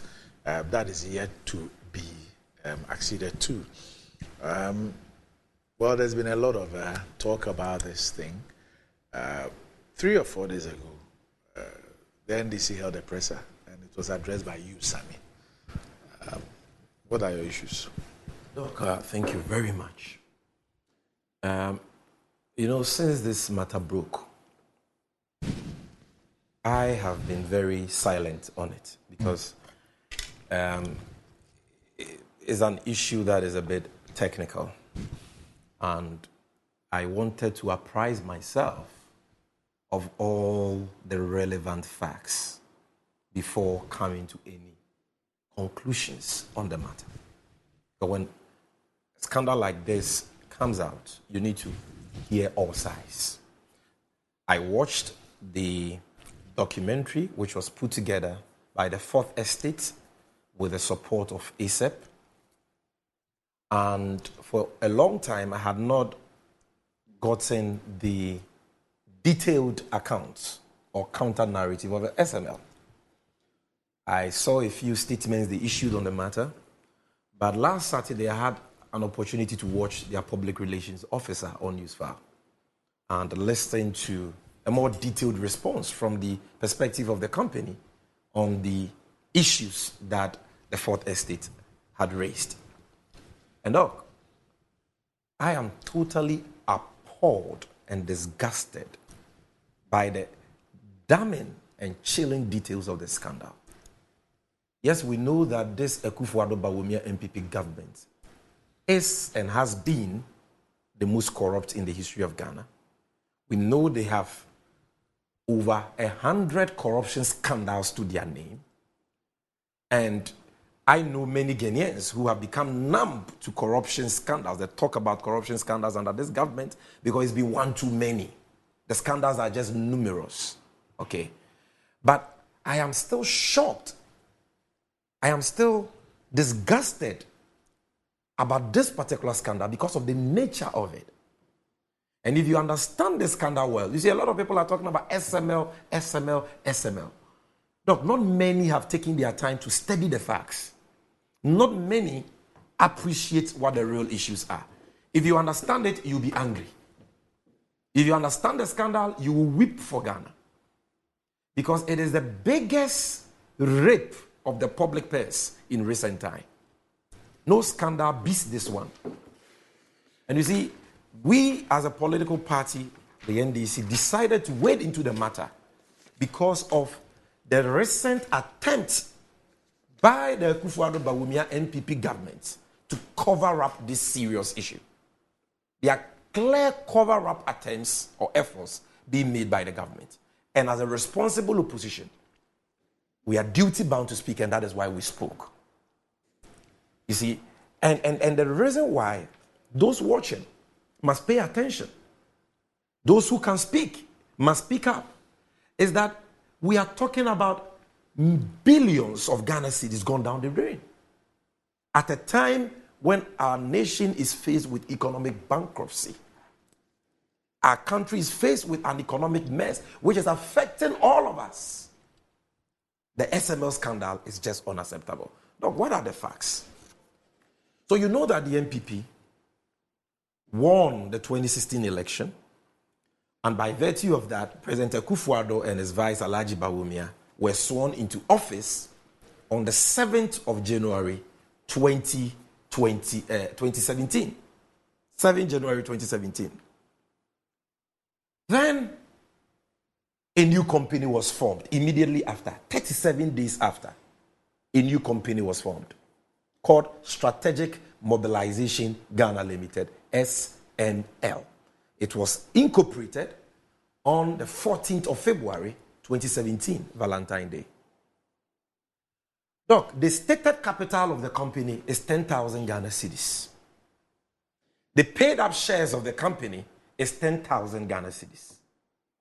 The company was incorporated by a person, shareholder, okay, who is called Evans Edusei. And before the incorporation of this company, all that this person was known for was timber affairs. Because he runs a company called Evans Timbers. So he is into timbers. Then his party comes into office 37 days after. He goes to register a company for trading and auditing. He is not an auditor himself and not a finance person himself. But he goes to register this company. Look, barely 4 months after that, 4 months, President Akufo-Addo, Bawumia, and the NPP decide to give a very important contract at the port to this 4-month-old baby company called SML. What is that contract? Transaction auditing contract at the port. Which means what? It means that the government says that it doesn't trust that importers are paying the right import duties and fees at the port. And so it needs somebody to assist GRA, a company to assist GRA, check what is being paid at the port to see that the right fees, charges, and duties are being paid. Now, bear in mind that before the NDC left office, we had awarded a contract for this same purpose to a company called West Blue. And West Blue was doing this job. Immediately the Akufo-Addo Bawumia government took office, they targeted that job and sought to give that job to this 4-month-old company called SML. This company at the time had no prior experience in auditing or revenue assurance. They had no customer. Their customer base was zero. They had no clientele.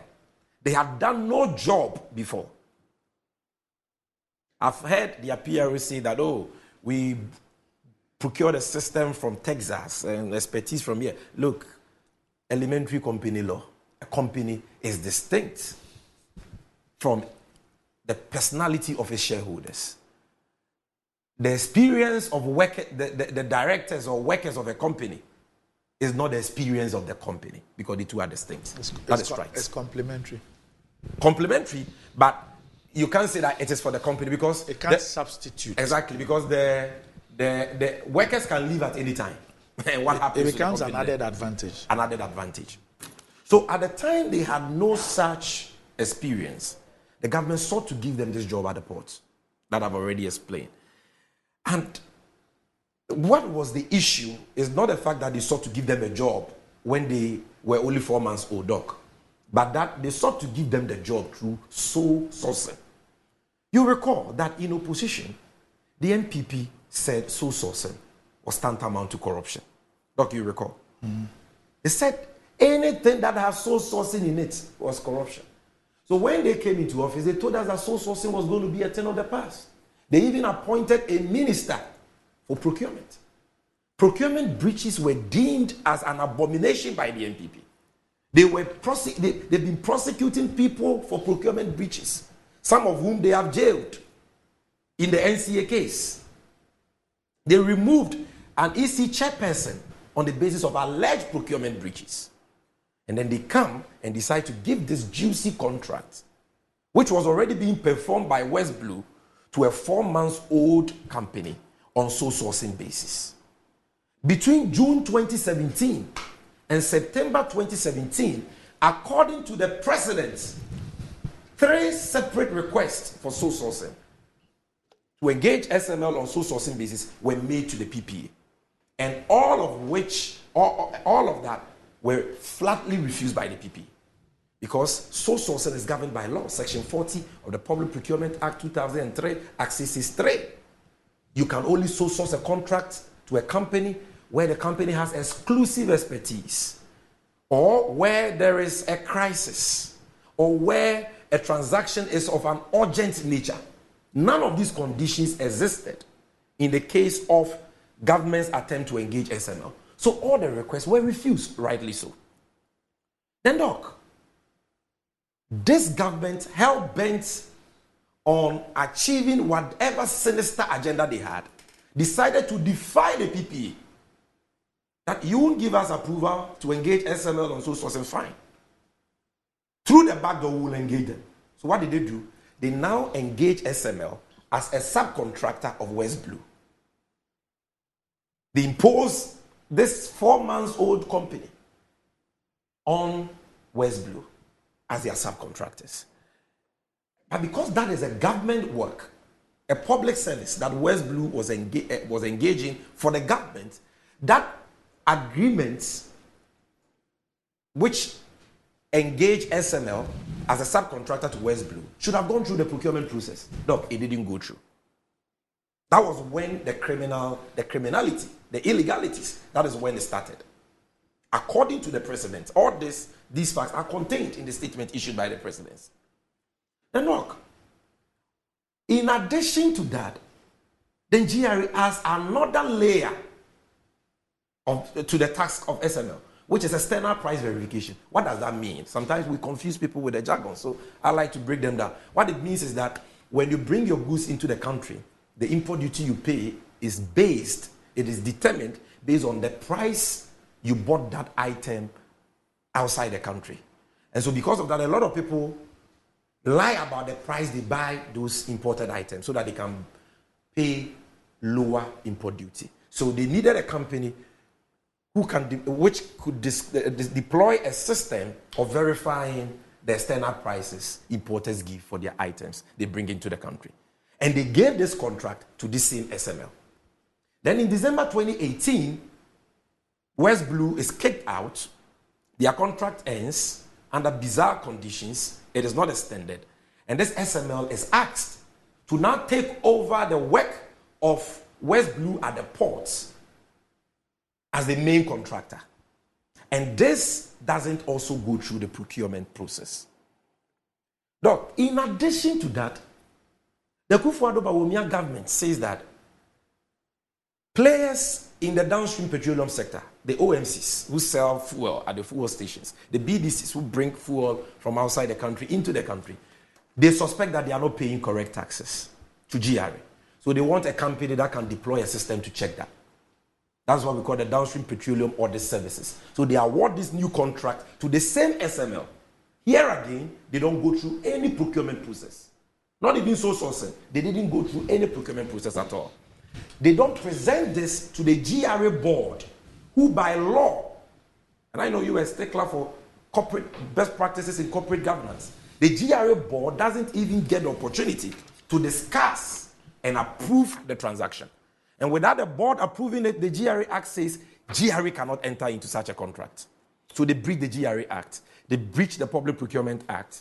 And then, because it's a multi-year agreement, it's an agreement that... In fact, in the NCA case, one of the key things that they relied on was that it was a subcommittee of the board that gave the approval. And not the board itself. This one, no board discussion or approval. Then, no PPA approval.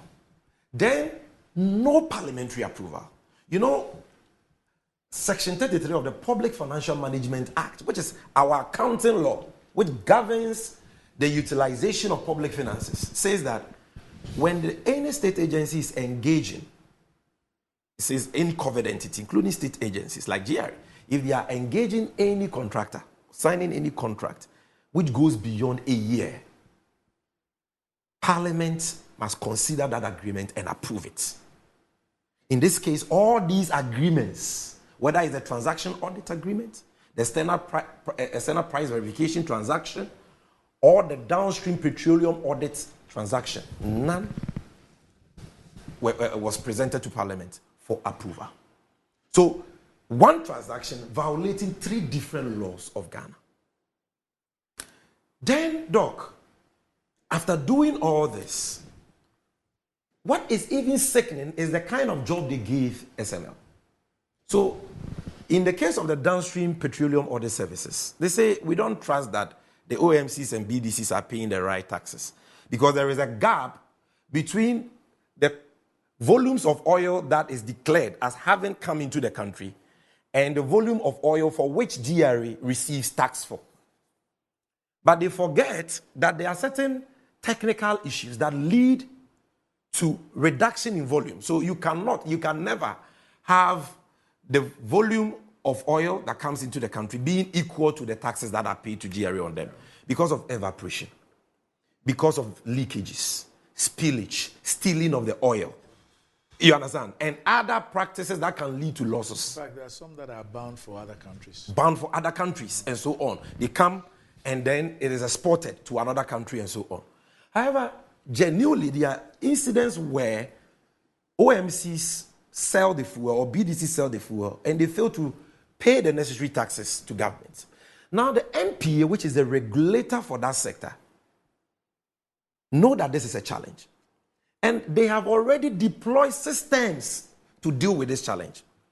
A system called Enterprises Relational Data Management System, ERDMS. I didn't say it. The man who said, Wallahi, we need to rescue Ghana, he said it, Mustafa Hamid. And he is the head of NPA, Akufo-Addo's darling boy. He says that this job you have given to SML, NPA, a state regulator, is already doing it, and that it is not necessary. And they have even engaged the services of private companies to assist them. One is called ACES, one is called Rock Africa, who are already doing that. And that is beginning to yield results. And so, Doc, currently, it is not possible for you to load fuel from any depot and offload it at any retail center without going through the ERDMS system, which is linked to the ICOM system at the port. So the work was not only illegal, but superfluous and duplicitous, totally irrelevant and useless. And yet, and to show that it is duplicitous and useless, no value for money assessment was done before the award of any of these contracts. No needs assessment was done according to the presidency. They awarded it. And Doc, I was shocked to find the amount of money that has been paid to this company. According to the presidency, 1 billion Ghana cedis and over. We are talking about over 10 trillion old Ghana cedis paid to a company for what we can't quantify, for work that no value for money audit has been done in relation to, no needs assessment has been done in relation to, and paid under illegal contracts. That is the key thing for me as a lawyer. Because you know, the Supreme Court has had the occasion times without number to pronounce on this matter, that the state cannot make valid payments under illegal contracts. They said so in the Isophoton case, in the Waterville case, in the Woyome cases. It wasn't because those companies provided no service of value to the state, but because those agreements were awarded in contravention of law, our court said no way, no valid payments can be made. Now the president concedes that all these laws, Procurement Law, GRA Act, Public Financial Management Act, have been brazenly, disregarded with impunity, rendering the agreements illegal. Then they tell us that, but a new administration came at GRA and decided to ratify the agreements. Look, I've studied the procurement law very well. The only provision that talks about possible ratification is Section 90, which is based on Section 89. And here I'm talking about the amendment to the procurement law. And to ratify an agreement, it doesn't happen in the manner they claim this one happened. It has to be the PPA conducting an investigation. The law stipulates how the investigation must be done. And on the basis of an investigation, ratifying a wrong that has been performed under the law. In this case, no such investigation has gone on. Section 89 and Section 90 of the Public Procurement Law has not been adhered to. And therefore, any purported ratification is unlawful. It cannot right that illegality that took place in 2018 and 2019 in relative to the award of those 3 illegal contracts. But assuming without admitting that they could ratify that, can you ratify the breach of no parliamentary approval? Has that one to be ratified? No. And the lack of parliamentary approval is grave. It goes to the foundation of the contracts. Then you pay 1 billion over 10 trillion to this company. And the president says that, look, as for the transaction audit service, Ghana, they say that the company performed it partially in capital letters. Not fully, partially. External verification, price verification, partial performance. And that the state derived only limited benefits. We didn't get the full benefits of the payments we made. But that in the downstream sector, we should allow this company that has been a beneficiary of illegal contracts and the payments thereof to continue their downstream petroleum audit services. My goodness, Doc. My goodness. A whole president who is a lawyer, supported by an economist, Vice President Bawumia, saying that a company has engaged in illegalities, criminality. People are in jail for lesser offenses, lesser breaches of law. And you are telling this company that continue to perform your contract so that we can pay you more despite violating the law? What can justify this? The only thing that can justify this is that the corruption clearing agent is at it again. He wants to cover up because they are beneficiaries of the loot. I don't think that whatever payments, illegal payments, and I don't, because you see, KPMG says that they asked SML to justify the investments they claim to have made. They claim to have made millions of dollars of investment. And the KPMG says, according to the president's account of the KPMG report, that no supporting document was provided by SML to support their investment. How then do you ask this company, who can't even provide documentation to support their investments, for which reason they are being paid, to continue doing this work? Something that your own agency, NPA, is already doing.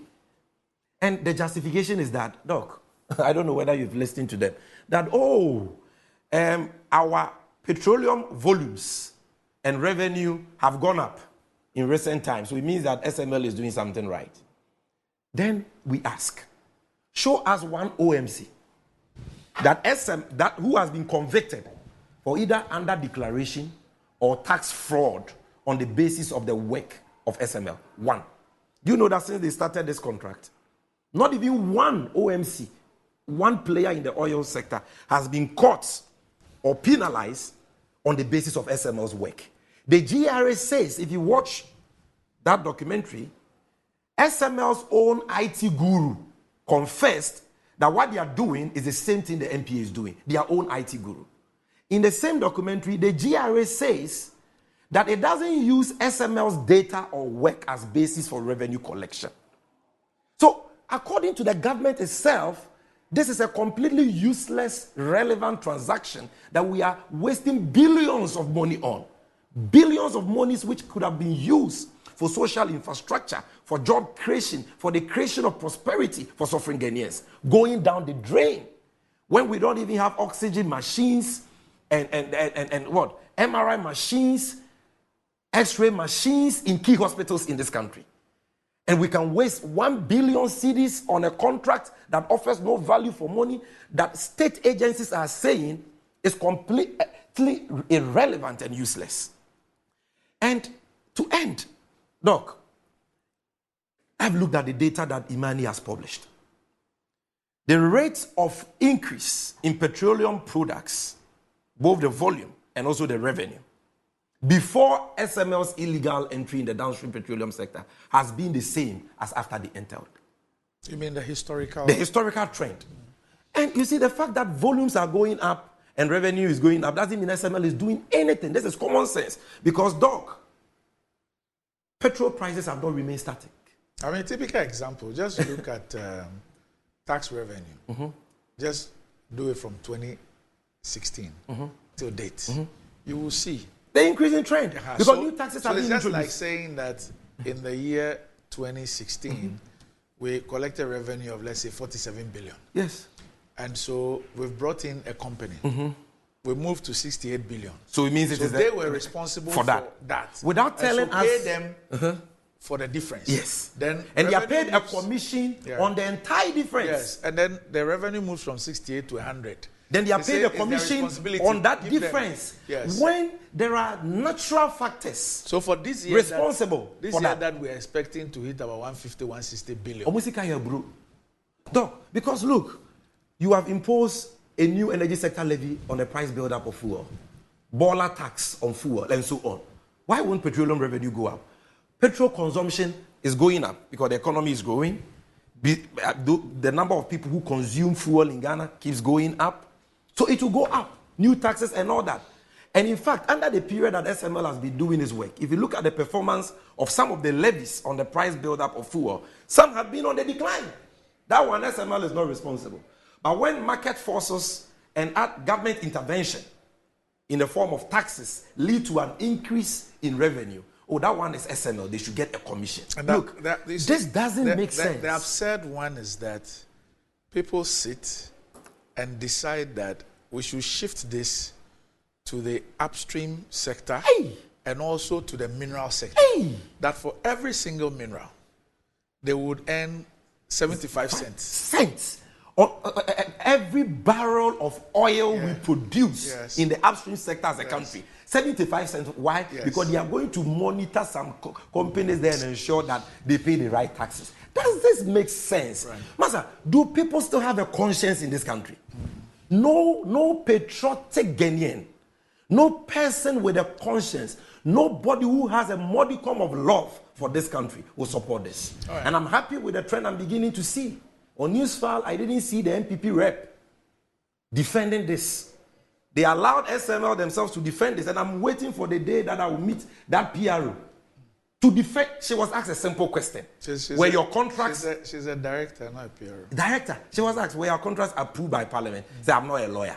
Must you be a lawyer to know whether your contracts have been approved by Parliament or not? Okay. So I'm beginning to see a very good trend of MPP people saying, Master, speak for yourself. Because I want to see what the communication director will do. Blackmailing I want to see. Richard. Anyway. We must unite, especially we the young ones. Some of these things, if it cannot happen under John Mahama. But if it happens, we will speak against it. And I expect young people like myself in the MPP to rise up and speak against this. Because they are, and Doc, I just want to conclude by saying, we are not against, Richard, sorry. Yes, I've spoken for long, sorry about that.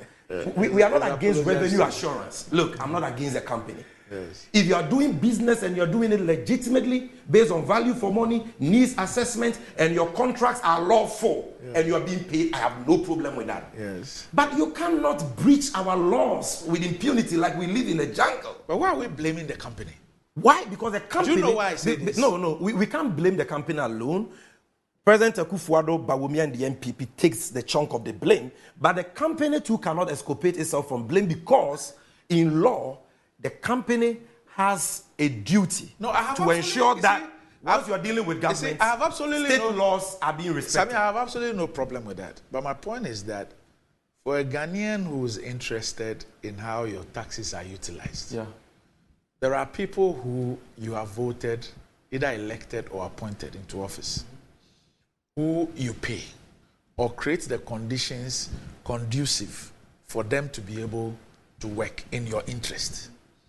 Now, if you have a situation where these people surreptitiously, on 3 occasions, decide to go and get a single source approval, and they do not get it, and they go and find a back door to get this thing subcontracted, and then when the main contractor's contract ends, they find a way of giving a contract to this company without going through due process. And then they even see the need to now add your upstream and mineral revenue to it. And that is only when they now go for approval. Because at that time, the company perhaps has some 4-year or 5-year or 3-year experience, which will then enable the PPA to grant that thing. I mean, if you look at how the thing was structured, my point is that yes, SML is the company involved. But you see, no private company requests the PPA to do for that. approval. They don't have the power to do business with the government. No private company does that. No private company can submit any document to the PPA. No, they can't. No private company can submit even force the application to the board of yes, no private company does that. You're absolutely right. Anyway, absolutely right. Well, I think that this issue is that important that I suppose I don't know if we have enough time for it. But for Sabi's preemptive point of saying that no MPP would defend this, when he's talking roughly about the party and government, I think that it merits that we explain a few things. You know, what I know about this contract generally is that it is not an outright contract of reward, right? It has inherent in it risk, and that the supposition is that there is a problem of revenue leakages following from shortages in the liftings of petroleum product and the downstream sector, and therefore we want some way of assuring that we get the revenue for all that in terms of tax revenue from the liftings that go from the depots. And so, I mean, this is not necessarily all the fuel that comes in, but in accounting for what has been lifted from the depots, how do we ensure that what is lifted, the commensurate taxes are paid on them? And so we need a system that will ensure that we are able to, get the taxes on the items or the liters that are lifted. Now, the difficulty I see before I proceed is that is a space an interested space. There are interests there, right? People who want to protect that space for themselves. And so in a situation where you find a new entrant who is coming in to do something perhaps to conflict or to compete with what they are doing, there's a justified need to fight back. So I see this on one level as people within the space trying to fight back. Who are those? Who will be those people? ABBEY, all of the service providers in that space. They may have an interest, inherent interest, to want to fight back. Because one, what you have there is the measurement of items or petroleum products taken from the depots, right, are only recorded by MPA's meters that then record into the ERDMS system that OMC Randy has taken 2,000 liters. Sami OMC has taken 1,000 liters. OMC have taken so many. Now, that meter alone, from what I understand, is that meter alone is what is providing that information. And that has led over time to OMCs loading over and above their bond, capacities. And you hear over time that OMCs owe GRA so much money, right, that they are not able to pay those monies and they go bankrupt and they disappear. But that's different. That's what the SML is checking. No, I'm saying for those who owe. Yeah. Those are those whose tax liabilities have been established. Yes. That's the only reason why you say they owe. Right. Because you have established the tax liability. Yes. In this case, we are talking. There's a system. Yeah. In this case, we are talking about those whose tax liability You don't even know. you don't know. So you believe that there is a certain Gap. loophole that they utilize. So you're saying that I can tell that there is, say, maybe 400. I'm just using the figure. Say 400 liters of crude has been taken from MPA. Yet the records at GRA shows that only 300 liters of fuel has been accounted for. Right. Not so. Okay. Now, Richard, and I'm just taking you through this small exercise.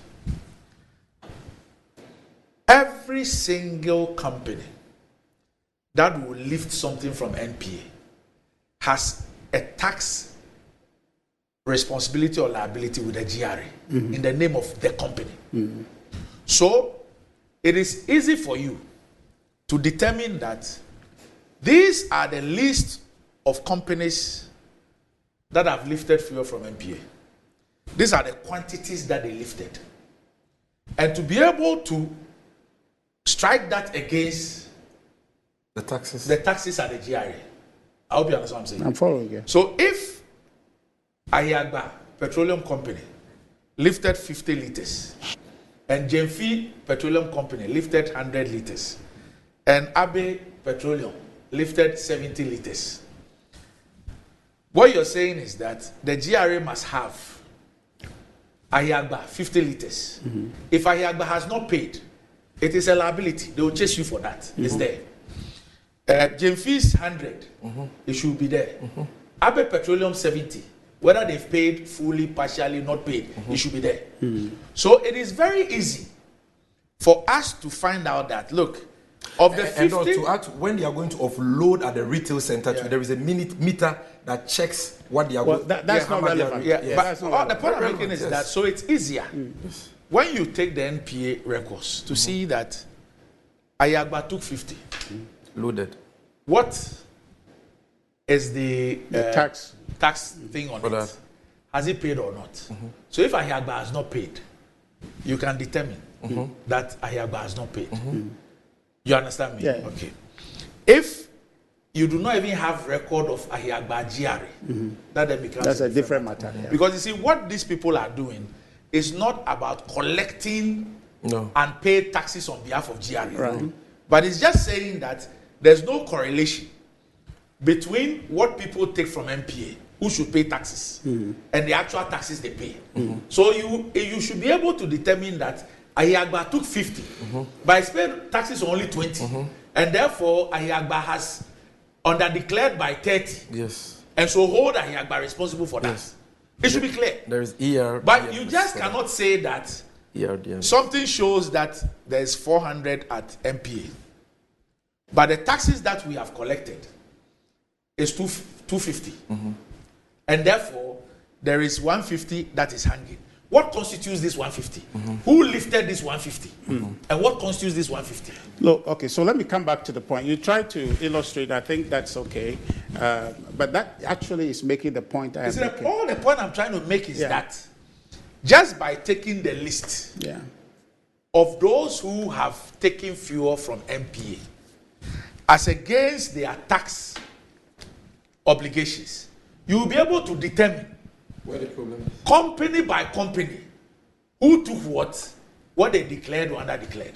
So that if the company took 50, but 40 was meant for Burkina Faso, you will know that then the 10 that they paid makes sense. Because the 40, they are not supposed to pay taxes on it because it is not bound for Ghana.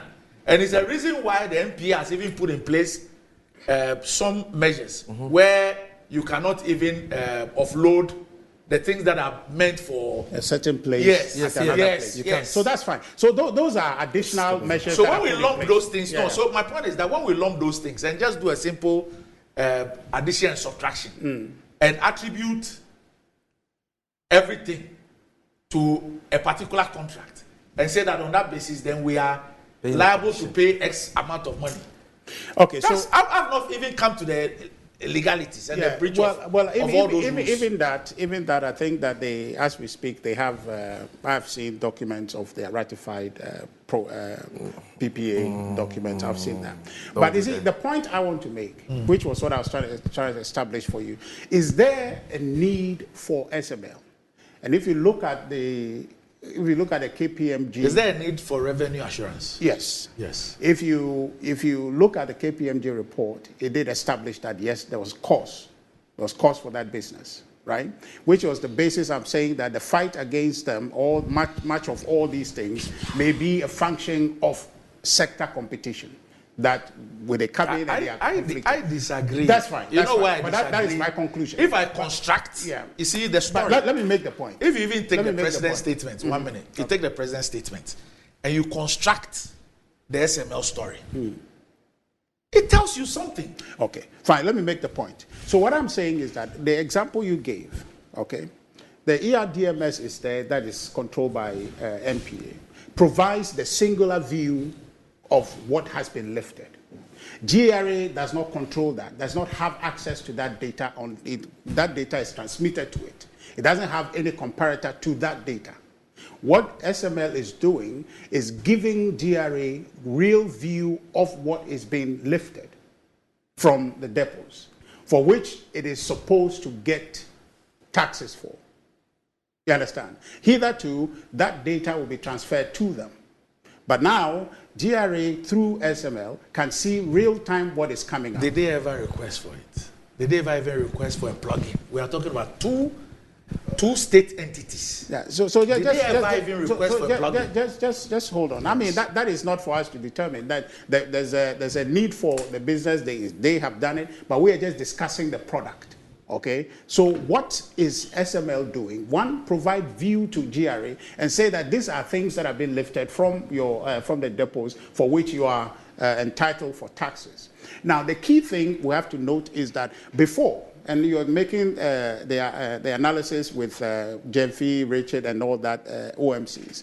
The thing about it is that every OMC, they are subject to able to lift based on their BDCs. Not the BDCs, OMCs. Yes. Now at the depots, the OMCs. Okay. Yeah, okay. It is they are subject to lifting consistent with their insurance bond capacities, right? So with SML in place now, you are not able to lift exceeding that limit because they are taping the real-time liftings that you are taking. So if I'm entitled based on my bond limit, able to lift about 1,000 liters of petrol, if I exceed that, the system will stop you. Okay? So that way, I cannot owe by lifting above my capacity. So you see that recently you don't hear issues about OMCs owing excessively and therefore they are disappearing. That used to be. So you're saying that SML is also working for MPA? No. Well, it's not necessarily working for MPA, but they are complementing the data that is coming out there. You know, the MPA data, or more or less the MPA meters, they are not real time in the sense this one is. In other words, providing a view to GRA at the time. Is afterthought, or not afterthought, but aftermath. GRA then gets the data after the transaction has happened. But with SML, the GRA gets real-time information on what is being lifted at what time, even at night. GRA has a view. But MPA's data will be transferred to GRA after the fact. So if I have exceeded my bond limit to where I could not pay, even if I sold, I could not pay, I would have done that after the fact that GRA sees. That's when they'd be chasing people for that. So the establishing a need for that business, I think that there's clearly a need for it. To be able to provide a control mechanism for GRA to then see this man you're entitled to 1,000, you pick 1,000. If you pay, then you can be released to pick more. But once you haven't paid, you cannot go back there and load again. That is a revenue assurance security that has been provided for GRA. And I think that there's value for that. And that, for me, is really what SML is doing. And so all the other things that is conflicting and then creating the impression as if they are doing anything extra unacceptable, for me, is evidence of the sector competition that needs to be looked at. And then, really, so on the contract itself, is a contract that if at the end of the day, when when SML came in, the contract by its nature and design is such that if they had come and when their activities were not able to inure to any increase in revenue, they were not going to be compensated. Yeah, but how do you attribute the increase in revenue to their work? Well, because the volumes pre-SML have gone up. Yeah, but I'm saying that there are many reasons why the volumes increase. Okay, so can you tell me? I'm saying that even from a historical point of view, for example, there is always a yearly increase. No. But if you look at look at the data. I've seen a bit of the data. Yes. The point is that when they came in, the volumes have gone up, and even if you want to dispute that, you can say that you are moving from a situation where the singular measurement of liftings is now being paired with another. So there's a means for cross-checking. Which another? With the SML's metering, right? The measurement they have brought. Before you only had the measurement of MPA, which is there at the depots. Now you have a secondary measurement from SML, which is checking what is taken here and what is taken here. So that you have a means to compare. So then you actually are holding the first meter accountable because you know that there's a second meter that will show you the true value. Okay, so the two must reconcile. So to that extent, there's a tendency, okay, to see that the system will work a bit more efficiently, and that's what they have produced. And their measurement is actually for GRA to look and see that at this particular time, as we speak even now, any of the depots that are loading, right, they are being recorded in terms of where they are the particular depot they are loading at separately in the particular place. The MPA data will be recorded, but then GRA will see the SML data at their own locations real time. So then you are forcing a situation where people... Let me ask you a question. Granted that we have a revenue assurance need, what is it about this company 37 days after its formation? After the government won power. For which reason we thought that this is not something that we ought to open up to have companies that have expertise in revenue assurance everywhere to apply for. But we thought that this company, we must apply for sole sourcing for this company. We do not succeed once, we go again, same company. We don't succeed. We go the third time, this company, we don't succeed. The third time when we didn't succeed, we now go to the company that has an existing contract and get them to subcontract this role to this company. Then when their tenure ends, we get a GRA to give this contract to this company without going to the PPA. And then after they've done this, at the point where we wanted to now add upstream and mineral royalties, we now go to the GRA for that. No. Why would anybody do that? So wait. We have removed an electoral commissioner, an electoral commissioner, constitutional office, from office for procurement breaches. No, so let's send people to jail. Yeah, so for procurement breaches. Yeah, so let's bring the issue here. I think we can expand it if you want to. You see, the point I am making is that there's an essential need for that business, which you have said that there's somebody else that was doing that business and therefore subcontracted and all of that. No, but I want to. I've not said that is not even downstream. No, but I'm just saying. No. I'm just trying to link the need for that business. All right, to say that.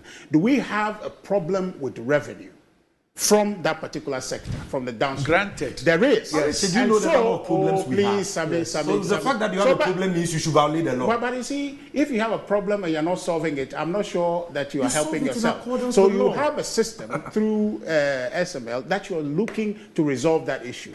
I am only interested in establishing that there is a need for that business. You are not interested. You are not interested in the fact that we were bent on creating this job for a particular company. No, but see, so if you make what I say even we is wrong, that you were bent so on creating this particular business for a particular company. Yes. So and that you tried 3 times with the PPA, you didn't succeed. You went to the back door and succeeded. I mean, all of those things. And then you gave them a contract. Now, because you are not succeeded with PPA on 3 occasions, you now give them the contract without the PPA's approval. I agree. Then afterwards, but then now they have a rectified agreement. That's what they have PPA documentation as it stands. So all the things Chami is talking about illegal doesn't arise even. Why doesn't it? Because they have the documentation to prove. You disagree that for a multi-year contract. No, I'm not saying.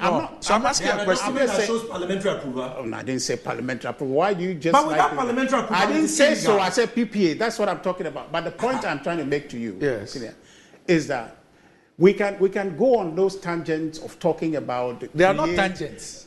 No, what? I'm saying that as we speak, there are people who are in prison. Yeah. No.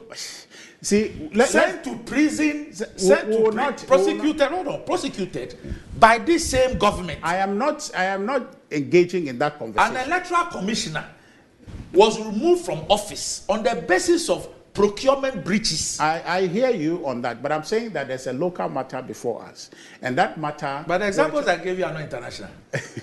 when I say local, I'm talking about a present issue before us that we're talking about. The expansion to all of those ones. I don't want us to engage in that right now. On their own merit, we have discussed it. Feels strongly. I am saying that on their own merit, Richard, we have discussed it. A government that feels strongly that an electoral commissioner must be removed from a post because there were procurement breaches. A government that was petitioned, right? A government that believes. Why? Do you know the petitions that President Akufo-Addo has received and has not acted on? Do you want me to list them? Well, he doesn't. A government that believes that it should prosecute people because a subcommittee of a board approves something and not the main board. So they should go to prison for that. If you just give me and 1 minute. And the same government today, you are sitting in front of me and telling me that after all these things, some ratification has taken place. I'm just telling you. If you see the construction of this whole gig, you can tell. I'm not even engaged in that conversation. I just say that before we engage and say they have done so and so and so, let's establish that is this country, were we losing revenue? Okay? For which reason there's a basis to get a company to help us recoup that or plug that leakage. We were not interested. We were not interested in whether this country needs a Pegasus or not. We were not interested in whether this company needed the things that the Electoral Commission procured or not. We were not interested. In fact, whether those things were important or not was unnecessary. Which helped them to win the We election. were interested in whether they followed due process or not.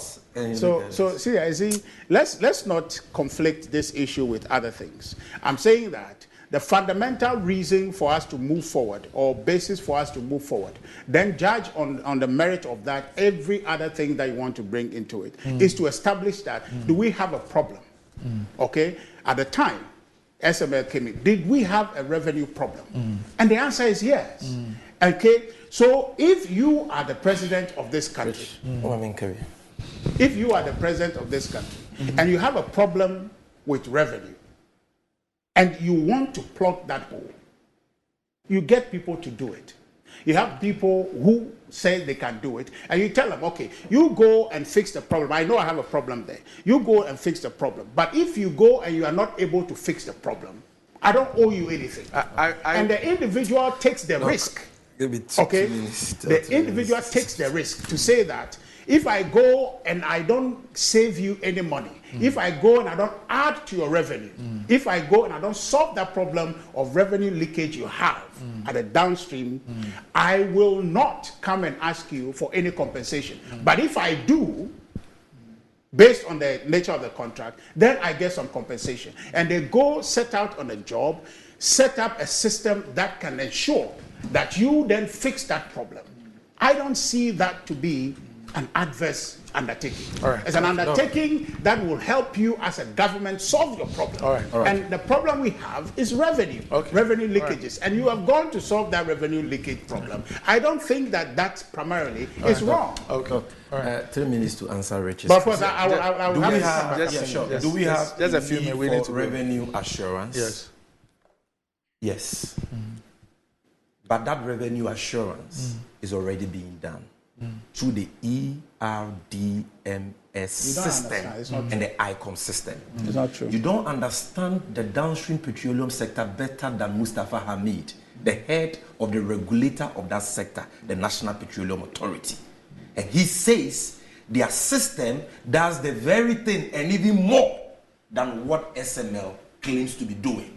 The officer of GRA who spoke on that documentary says they don't even use SML's work for revenue collection. And SML's own IT guru, who understands SML's work better than you, says that their system is the same as what NPA has already deployed.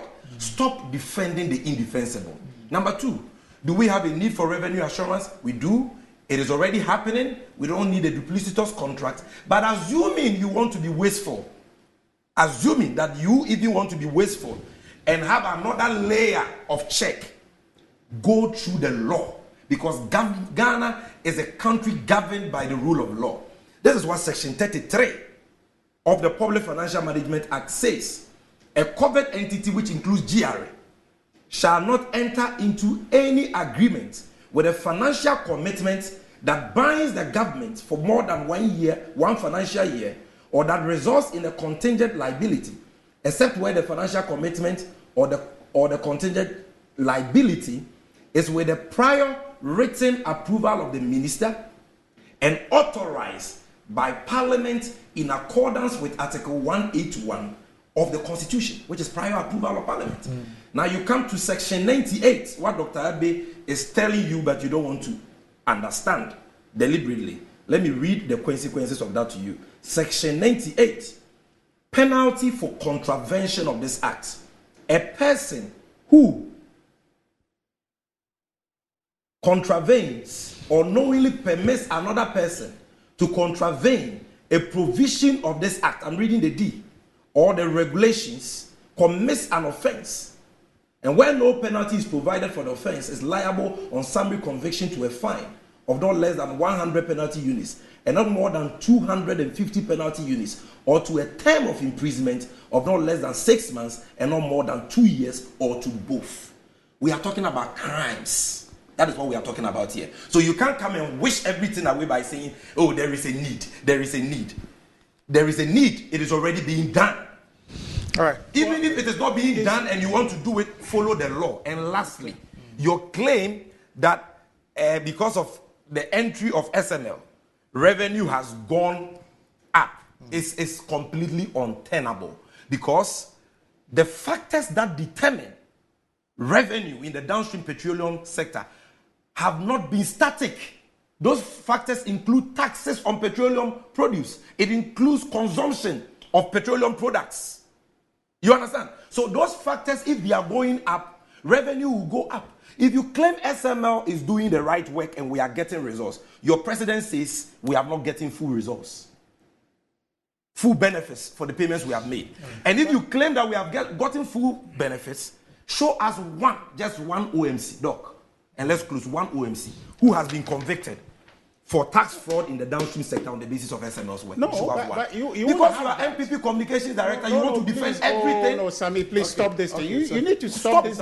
Sammy, listen, you need to stop this personal thing. Otherwise, this is not personal. No, this is not personal. No, please. I am saying that why must you defend this? Hold on. I am entitled to that. Don't make comments about what I say. Sammy, see, you just need to tell him. You need to stop this personal attack. It's not personal attack. No, please. The same way Sammy, just listen. No, I don't comment on you, but you are directing. Don't you sit here and say I've not said anything. No. I don't have any policy. I don't have any understanding. I didn't say. Don't you say those things. No, I am not even attacking you. I am saying that your defense of this matter is wrong. It's not a personal But I'm attack. just saying that. Stop this emotional blackmail. No, I'm not emotionally blackmailing. I'm just letting your defense of something is wrong. I'm just letting you know. I have personal attack. I'm just letting you know that's what you do often. Just stop it. And that is right. It's not useful. I will continue to do it. Okay. Just like you do it. That's fine.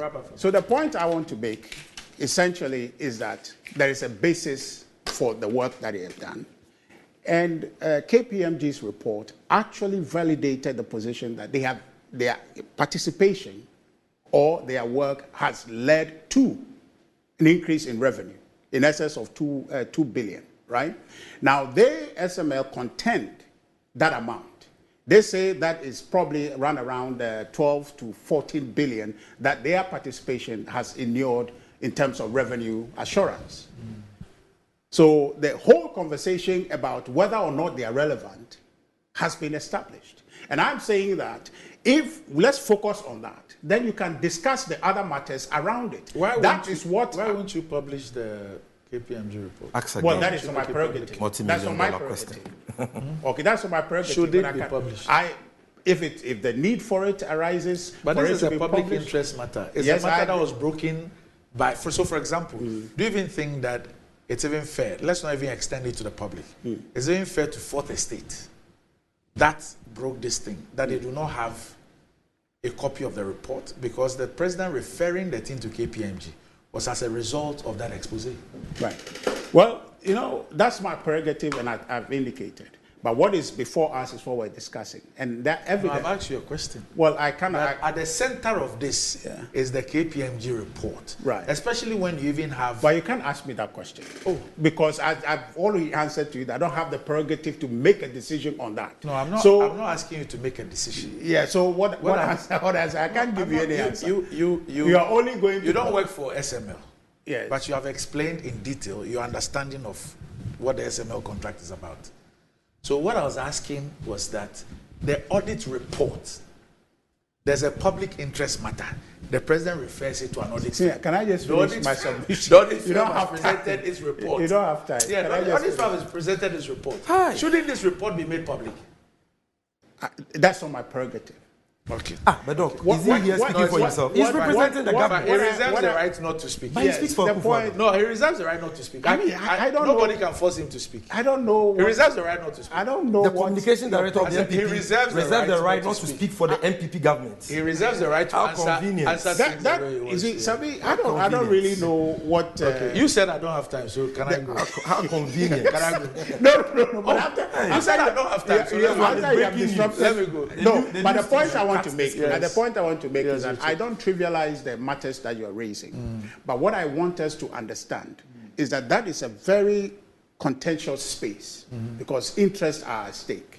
And so the introduction of SML is not going to be a welcome factor because other people's interests are affected by that. And I believe that as a government, you must take bold steps if you must follow the law, especially when you have a pension of sending people to prison for not following the law. You keep taking me away from this point. The point I want to make essentially is that you have a primary issue. Much of our problem in this country is revenue related. And so when you find a way of closing those leakages, then you should do that. I think it's expenditure. It's frivolous expenditure related. Well, if you have revenue in volumes, your expenditures are not spent on things that are not material. I don't believe in looking for extra revenue just so that you can keep on spending frivolously. But senior, if you make that point, then you are probably creating the impression that government spends on things that don't benefit Ghanaians. Some things. But no, government's expenditures are accounted for. Everything government takes and spends on, they are accounted for. So they cannot be frivolous. You may disagree on a particular project or not, but those things are accounted for. Our parliament is involved, and all that monies that are taken are accounted for. So nothing can be said to be frivolous or government being reckless in spending in anything. When you read the NDC uses that. When you read the COVID expenditure, does it make you proud? When you read the Auditor General's report on the COVID expenditure, does it make you proud? When you read the Auditor General's report, does it make you proud about the things that we spend money on? Now, why? Like what? Like what is frivolous in there? The perception was that everything should be spent on COVID directly. That's people's perception. So when it came and people saw that was the perception. That when it came that not everything. What do you mean? When it came that not all the money was spent directly on COVID and others were spent on budget support and the rest, people felt that it was, diversion of the revenue. But it's payments for no work done. Please. Security printers. It is in the Auditor General's report. 40 million Ghana cedis for COVID-19 safety protocols education in public senior high schools. That's the point I am making. How do you know it wasn't that? The Auditor General says the point I am saying. We see, when the report came, there was an aspect. It's important. There was an aspect that affected Kojo Oppong-Nkrumah's ministry about some monies that they have spent. And what we found out was that when the auditors came, the explanations and the input that they needed to make, those meetings, those exit meetings were not done. So therefore, they didn't have record for what work was done. So you cannot conclude that because the auditor says that, and the auditor report, it goes to Parliament all the time, and then we know what happens because the auditing process requires people to make input and submit data to be able to validate the expenditure. And after that, those submissions are done and the accounts are rectified. So have you retrieved the Sputnik money? I don't know the state Have you retrieved it? I don't know the state of that. But let's go. But you see that this thing, you have to be very fair. The point I am saying here is that let's not create the false impression, that they were there to do anything that was no value for, the SML, that it was there to do anything that was no value for, and government supported or aided them to do anything unhelpful to the economy. The evidence from the KPMG report, on the basis of the president's report, the evidence on the basis of the president's report, if you look at the total construction of all this SML thing, it leaves you with just one conclusion. From the first attempt. That your conclusion? No, Michael, I'm saying on the basis of the information, because you Richard, know you very well. Yeah. If it were the other way around, and you had that picture, that people deliberately with one company, you go one, you are bounced, twice, you are bounced, thrice, you are bounced. You go and look for a back door. This thing ends. You give the contract. After 5 years, you go and do ratification. You don't see that. Try to add. You don't see that as a conviction. As a conviction that there's a problem to be solved. Okay. You don't see that. Number one, I have information for viewers.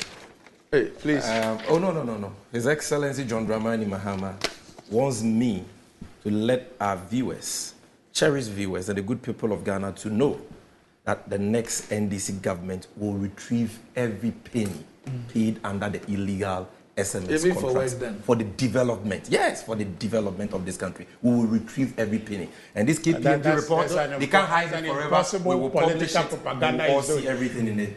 The information for you is that your good friend, Bondana, is waiting for you to pass by. Oh, okay. No, he was here. Yeah. He was here. He was here on Tuesday. But have you been there yet? No, but he was here. You should. He was here on No, until you go there, it won't be complete. So, yeah. If you guys don't know the one we talk, I'm taking Richard there. Or Richard like kaftans and political suits. The man is he's a Ghanaian young man. The man is and some of your colleagues, your boss. Who's your boss?